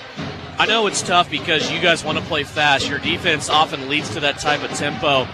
But sometimes you have to recognize also, as long as you have the ball, the other team can't score, right? So sometimes it pays to be patient. Yeah, and tonight that did cross my mind. Maybe hey, go out and hold the ball because they're making come play us man. But we want to. We want to keep the scoring up. It's kind of what we're looking at there, and we kind of want to keep a faster paced game because I feel like we kind of might have let down a little bit if we don't. But I thought we did a good job tonight of working the ball around and doing some things, and we were looking for some extra passes, maybe a little too much tonight sometimes. You've strung together a few games now, starting a trend of scoring over 60 points in some games. The only one of those that was a loss, of course, the game against Sterling. How do you think your defense did tonight? It was one of those things that was sometimes kind of somewhat hard to judge. I think we were okay tonight. I mean, I say that, and they only scored 34 points. Yeah. Whatever. We talked a little bit after the not on the second half, whatever. I talked about backside help. We're usually pretty good at that. We were just tonight. They didn't make some of their shots, but I thought we were late getting there. Yeah. I didn't think we did we were only 50-50 on their pick and rolls. We were either there or not there. But we can't be 50-50. We need to be every single time we need to get up and jump it and do the things that we know how to do. Absolutely. When you look at this game, it's always fun when you have a lot of people come in and score. Tonight, 8 different Trojans score. We talked about Avery and her 12 points. Carson Slazner has 9. Brielle Potacek, again, right there at that 10-point mark. You talk about trends. Brielle, now it's become expected of her, I think, to be at 9-10 points every game. What I appreciate about Brielle Potacek is late in these games where it's out of hand and you're inserting some freshmen in this game, you can see her leadership now. She's just a sophomore, and I think I forget about that a little bit. But you can also tell she has played with these girls a couple of quarters of JV every night, and she runs the show when you start making substitutions off the bench, doesn't she? She's going to be exciting the next couple of years. Well, yeah, and that's kind of why we keep her in the game, and then she's playing over there because we want those girls to look up to her and her to be the person out there guiding. Because right now, we have Carson and Maddie that kind of do most of the point guarding position for us, which not that Brielle doesn't bring up the ball anyways also, but our other two are kind of our main people. But yeah, she kind of is going to run this, help Maddie next year run the show. You have a big week next week. It's going to be fun because Tuesday it's Sacred Heart in Salina. You're going to go try to sweep the Lady Knights this season, and then you step back into 4A and you play the Chapman Lady Irish. What do you think about next week? Like I said, Sacred Heart, they're always going to give us a run for our money. We're going to have to get out and we're going to have to get out and defend their postmen, and they have a good guard. They said that they're going to come out and play. That's not going to be a runaway game by any means. And then we go play Chapman on Friday, and the one film I saw on them. They're just a much improved team. And so, and they've beaten some people, and they've had some losses here. So it's one of the things that, and they're kind of lengthy, and those people kind of give us a little bit of trouble when they have maybe some bigger guards for us. But we just got to get through the Sacred Heart game first and just keep getting better. Well, congratulations on your 10th win. 10-3 now on the season. You're 5-0 in league play. We'll get back after it on Tuesday. Have a good weekend. All right, thank you. Shauna Smith, she's the head coach of the Southeast of Saline Lady Trojans. 13 games down. They are 10-3 as we continue on now through the second half of the season. They will play at Salinas Sacred Heart on Tuesday right here on KINA. 32-19. We're at halftime of the boys contest. A 2-minute timeout. Back with numbers from the first half and third quarter action. After this, it's the Knopf Auto and Truck Accessories halftime show on KINA. Knopf Auto and Truck Accessories. Everything to bling out your ride in one place, including top quality lift kits, wheels and tires, bumpers, Jeep accessories, fender flares, bed covers, bed liners, step bars, even custom painting. Knopf Auto is the and soil dealer and has many synthetics and filters in stock. Visit Knopf Auto on Facebook for specials, great ideas, and let them make your truck stick out in a crowd. Knopf Auto and Truck Accessories, supporting the Southeast of Saline Trojans. Winter travel can be treacherous if your tires are worn out. Stay safe with an inspection at Commercial Tire Company. Cold weather also drops the inflation in your tires. Get them checked today to avoid losing grip or damaging your tires. Commercial Tire will help keep you safe. For repairs that aren't tire related, our automotive and diesel mechanics will fix it right the first time. Commercial Tire Centers, West Crawford and North Ninth, Saline. Commercial Tire Centers, where service is everything. Kansas Wesleyan University offers great nursing education options with a BS major in nursing and an RN to BSN program. KWU recently opened a brand new $5 million nursing education center that features state-of-the-art simulation rooms and next-generation classroom equipment designed to take the educational experience to the next level. Wonderful scholarships and opportunities to gain experience are available. Want to know more? Check out kwu.edu/nursing today. That's kwu.edu/nursing.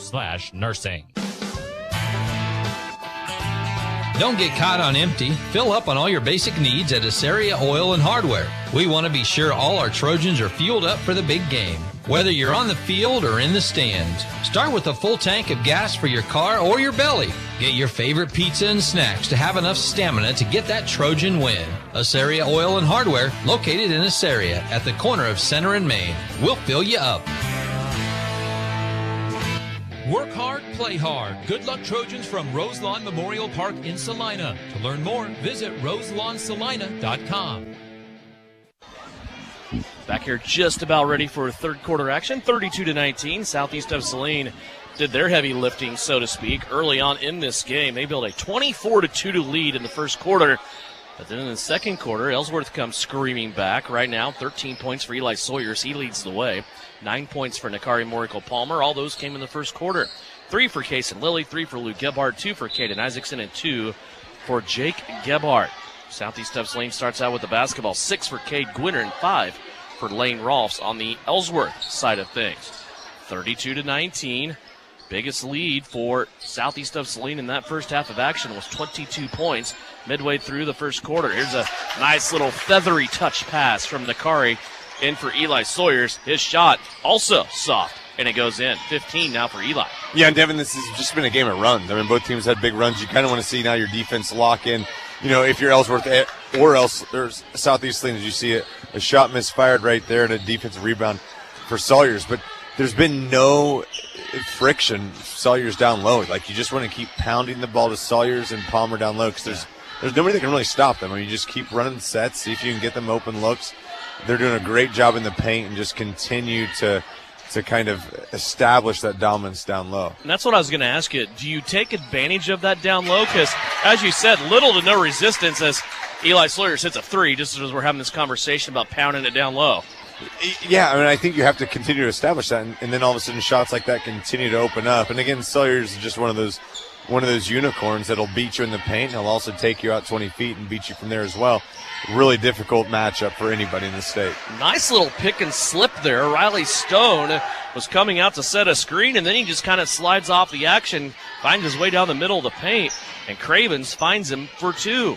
First basket of the half for Ellsworth. 37-21 our score. We're about 90 seconds into this third quarter of action. Over on the right-hand side, Drake Augustine with a couple of jab steps. Now they'll work it around. Luke Gebhardt has it. He wants to take advantage of the baseline, trying to get it to Sawyers inside, and Southeast turns it over. There's a block. It looked like Nakari might have got it in the front, and from the back comes Drake Augustine. And credit to Augustine. It looked like Augustine got a lot of the arm right there. No foul called, but Augustine did a great job hustling back and just caused a lot of commotion. Gets credited for the block. Head coach Ryan Weber for the Bearcats wanting an explanation on that, but it's kind of the way this game has gone, and also the girls' game with the same officiating crew. It's not a lot of fouls called. I think everybody is okay with that after Tuesday, right? You're exactly right. I mean, the flow, you want to talk about that, the flow of the game has been fantastic, and you have to give credit not just to the teams, but these officials. I mean, you're exactly right. The flow is deserving to these officials as we see that first free throw missed by Weber. It's a foul on Nakari Morikel-Palmer, his first. It's also the first foul called here in the second half. First free throw was missed, as you said, by Cole Weber. Second one also strong. Here comes Sawyers off the rebound. Up the left-hand sideline, passing to Nakari a couple of times. Now a sweet little bounce pass into Danny Kerr. He'll kick it out to Gebhardt for three. Too strong, no good. Kerr gets the rebound. Back out to Nakari. He has a little slip inside to Sawyers, who scores. Boy, that was a pretty play between Sawyers and Morikel-Palmer. 39-21 now the score. Southeast of Saline back up by 18. Bearcats up the floor. Into the right-hand corner, now back out. Lane Rolfs has it. He came alive there in that second quarter and scored 5. Little handoff to Gwinner. Gwinner works his way into the paint, leans away, and somehow gets that basket to fall down. He was also fouled. He'll have a chance at a three-point play. Yeah, really nice play. You saw Gwinner kind of move in and out of the lane. And I think Augustine gets called because he has the hands on the body. If his hands aren't there, probably not called for the foul. But regardless, great finish from Gwinner right there.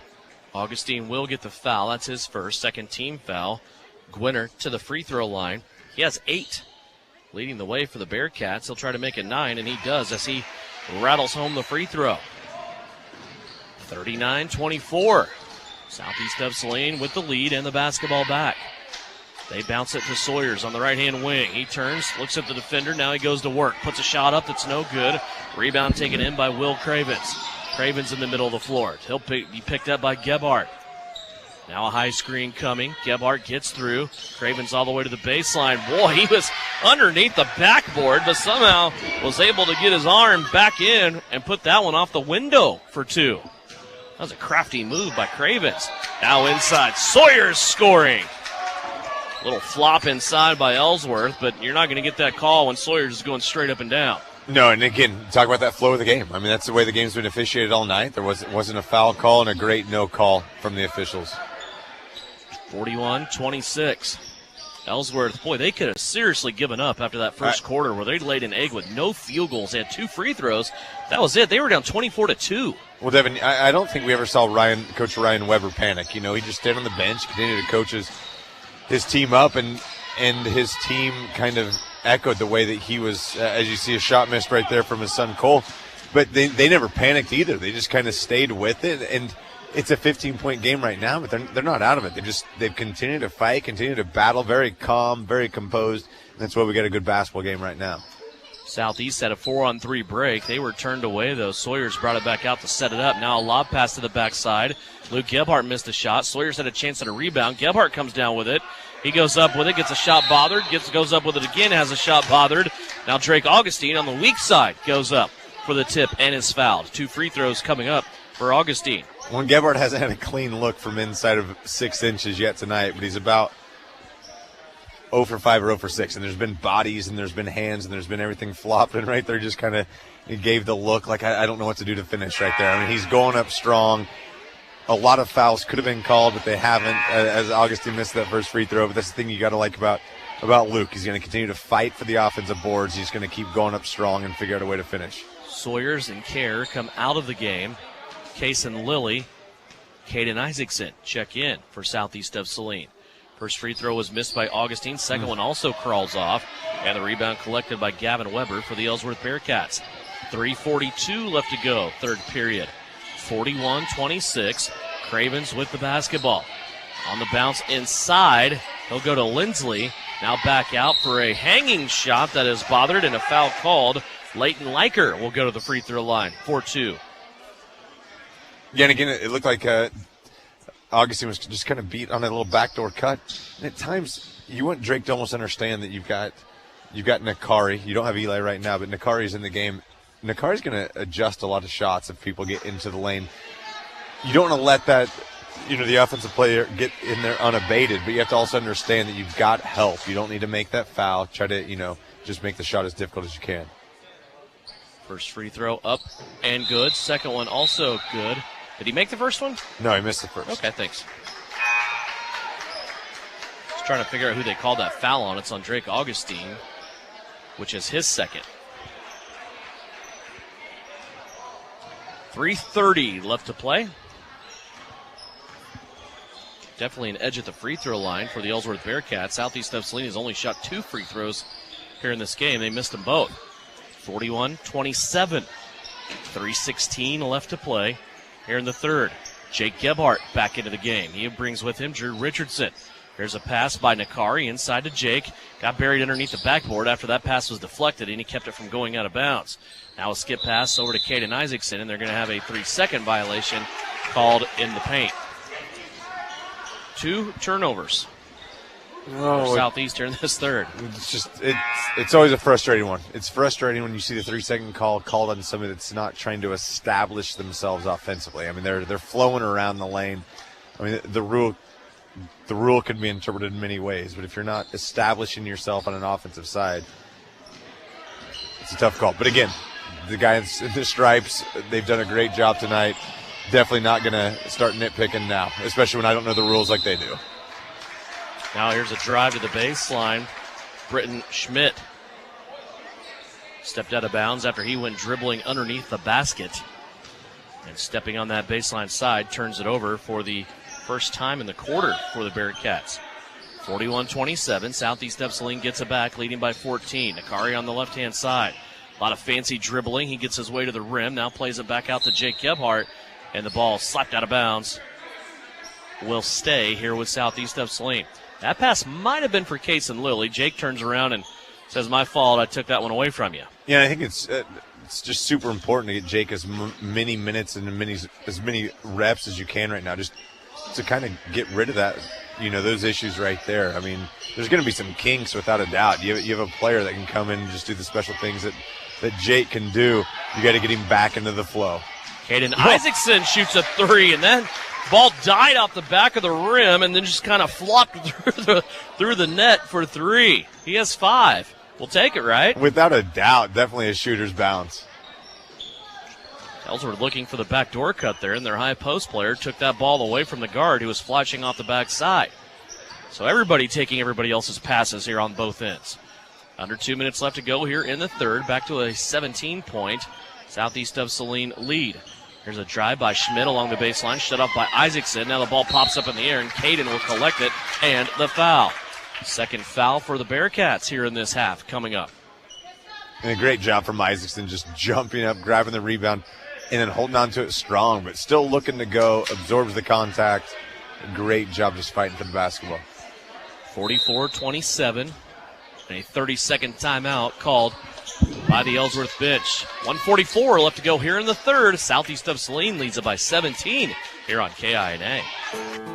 Frisbee Construction is a service organization for the commercial grain industry dedicated to giving you the best in planning, the best in quality, and the best of workmanship, and overall the best value for your dollar since 1949. Frisbee Construction specializes in new construction as well as remodel and repair of grain handling facilities throughout the Midwest. Frisbee Construction Company in Gypsum has emergency crews available as needed. For more information, go to frisbeeinc.com. You're listening to Southeast of Saline Hoops on KINA.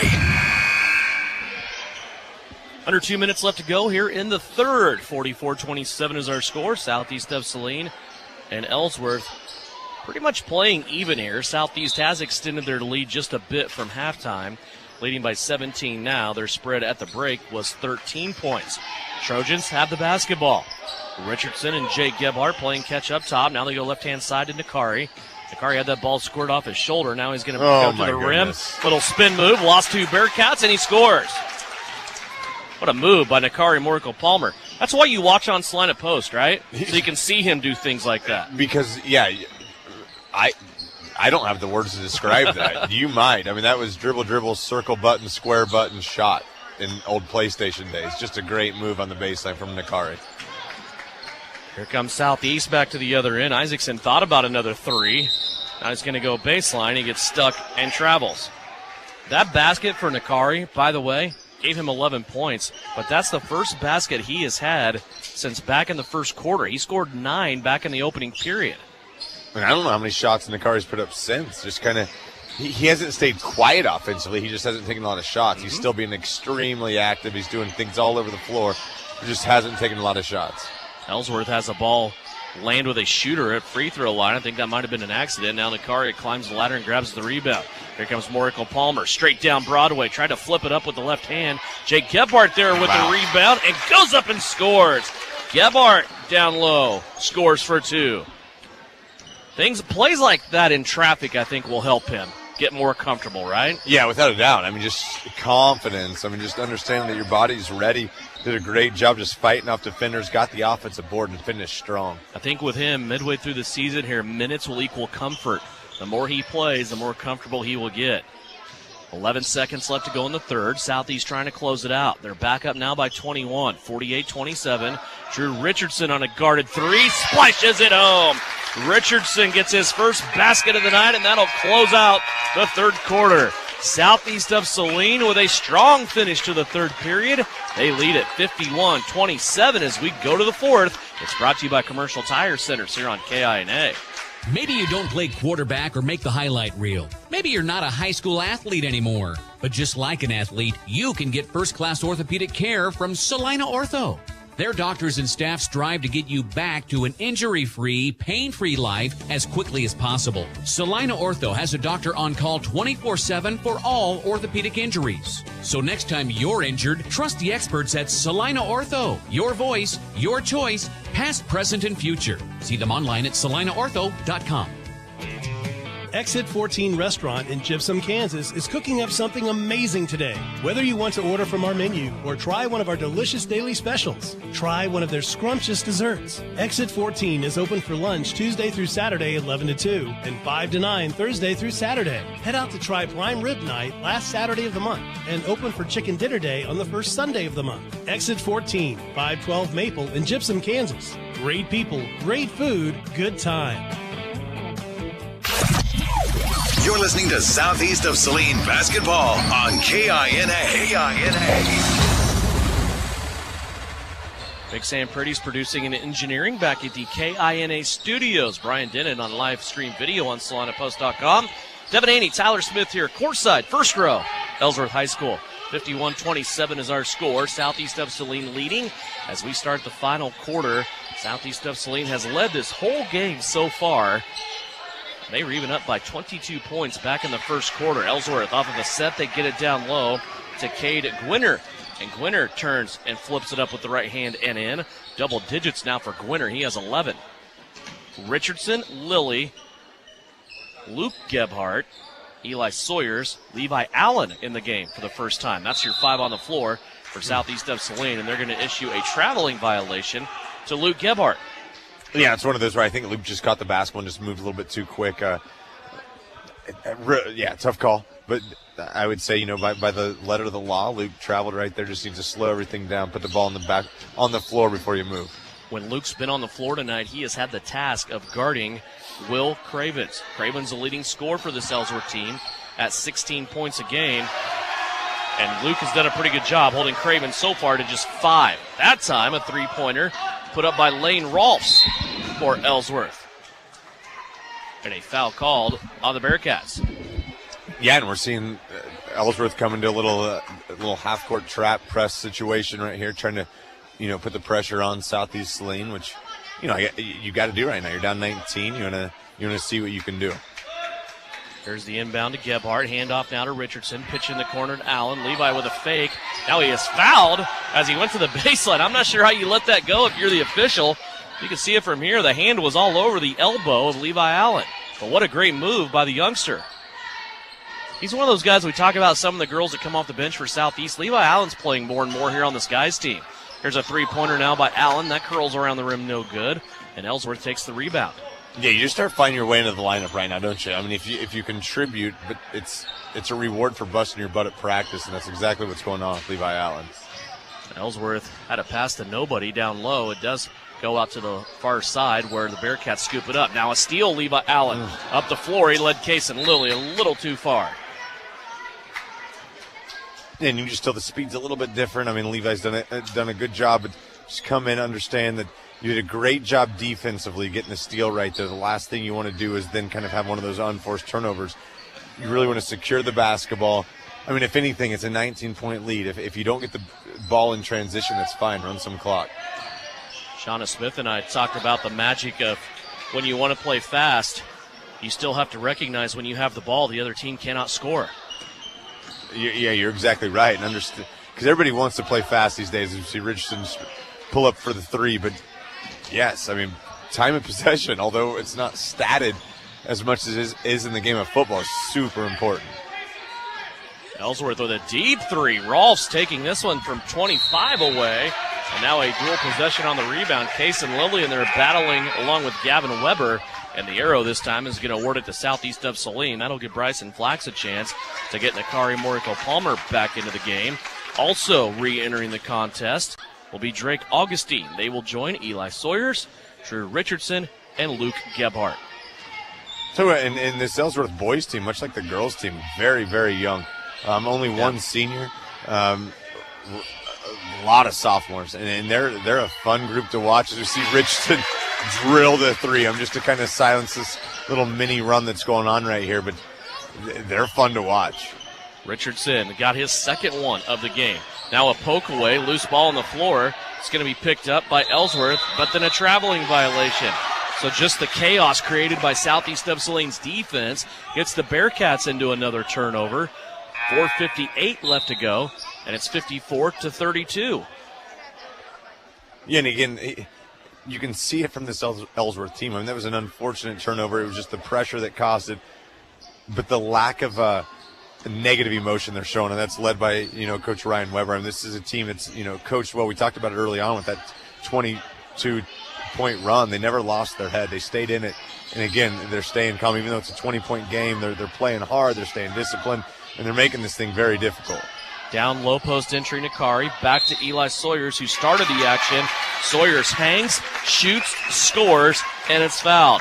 24 points for Eli Sawyers. He's going to step to the lane after the foul. And that for Ellsworth is their fourth team foul.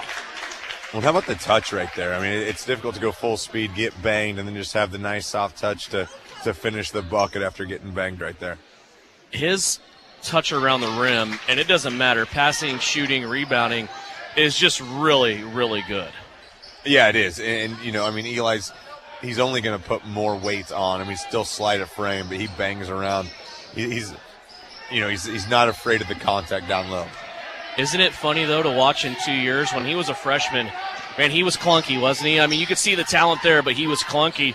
Now, all of a sudden, as a junior, it just kind of looks like sometimes he's out there on roller skates, just kind of gliding around.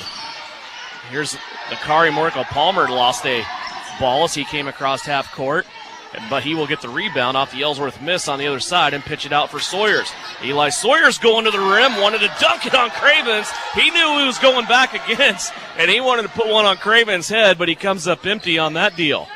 57-32, back to a 25-point lead all of a sudden for Southeast of Saline. I mean, that was just great right there. I mean, Cravens and Sawyers know exactly who each other are, and you know what Cravens did? The young sophomore elevated with Sawyers and made it extremely difficult, and he altered the shot enough to make sure it's a missed dunk. There's a nice little left-handed swoop and score by Gavin Weber. And Weber, who's been very active in this game, scores his first basket. 57-34.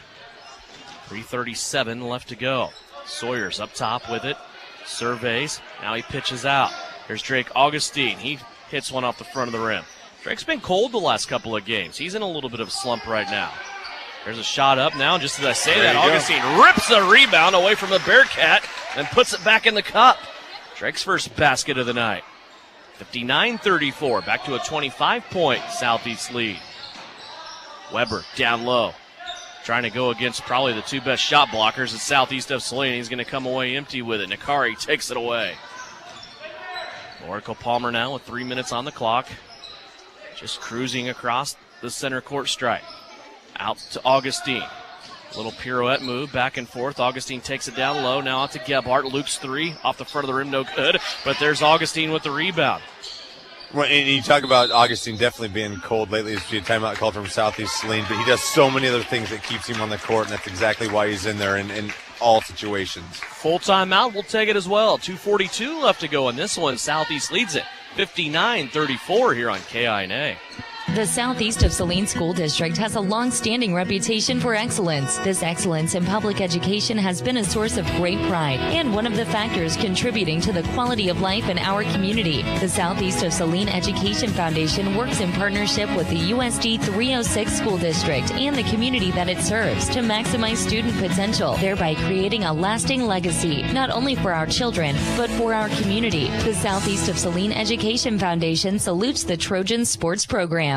Your husband is pretty handy to have around. He makes the world's best mac and cheese. He's in the Tickle Monster Hall of Fame. And he can teach anyone how to throw strikes. But a busted pipe in a basement full of water? Honey, I think we need a plumber. Is a little out of his league. That's where a homeowner's policy from Shelter Insurance comes in handy. We'll help get your house back in order and your husband back to what he does best. See me, Kelly Kitchener, at our brand new location, 1809 South Ohio in Salina.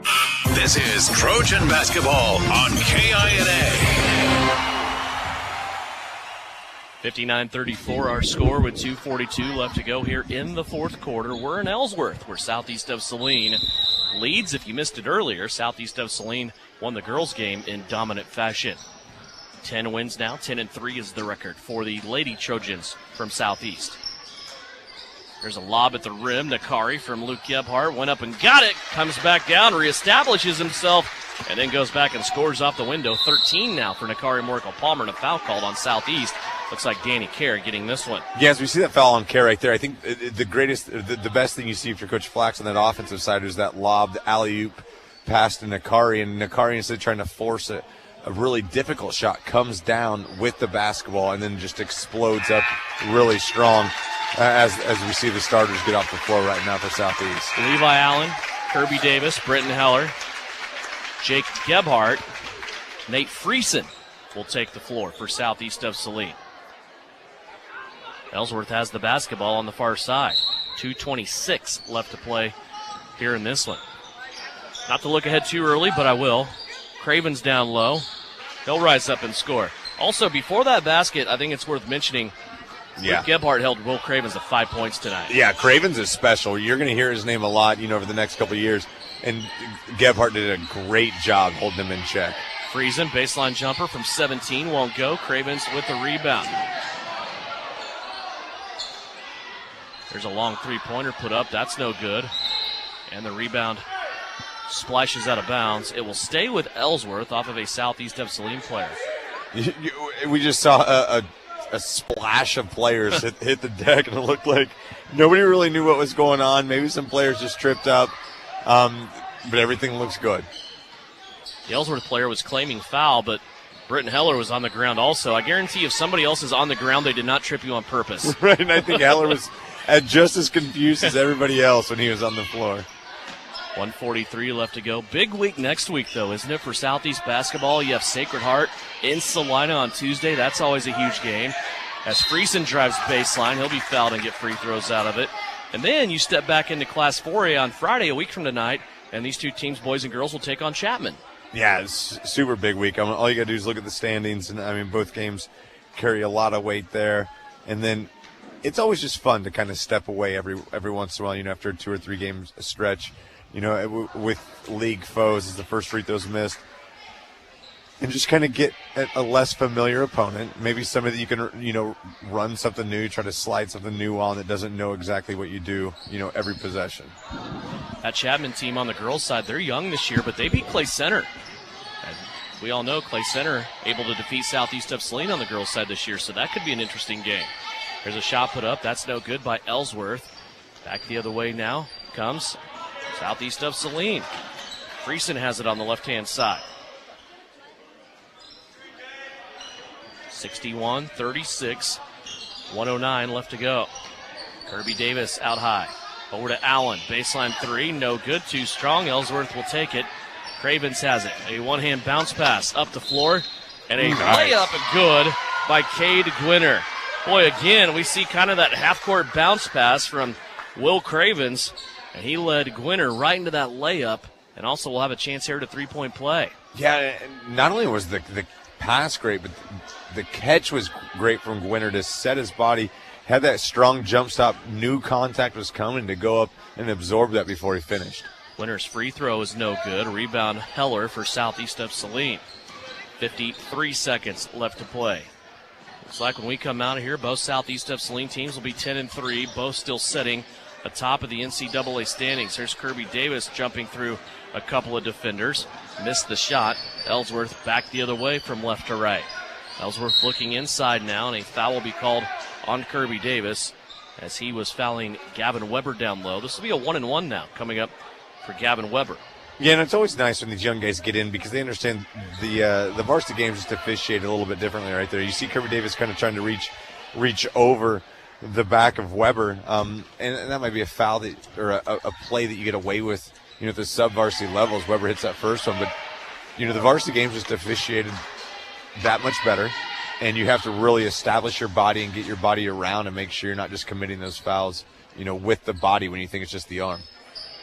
Weber got the first, missed the second. Davis with the rebound. 32 seconds left to play. Kirby Davis in the middle of the paint. His leaner won't go. Gets his own rebound. Another shot up, no good. Jake Gebhardt lets the defender fly by, and he scores.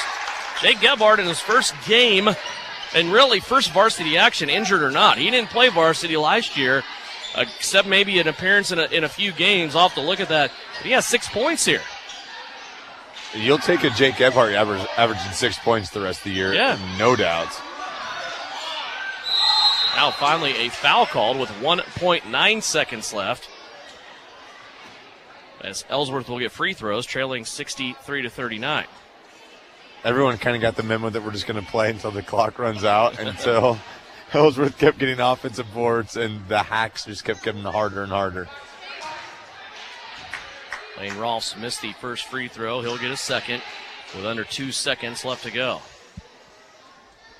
And he missed that one too. Kirby Davis gets another rebound, and that'll be it. 63-39, our final score. Southeast of Saline with the big victory. They go to 10-3 on the season. They are now still in first place atop the NCAA standings at 5-0. Ellsworth, meanwhile, they will drop and go to 1-4 in league play, 4-9 overall. Postgame is here. Brought to you by Commercial Tire Center, 63-39. Southeast of Saline wins it here on KINA.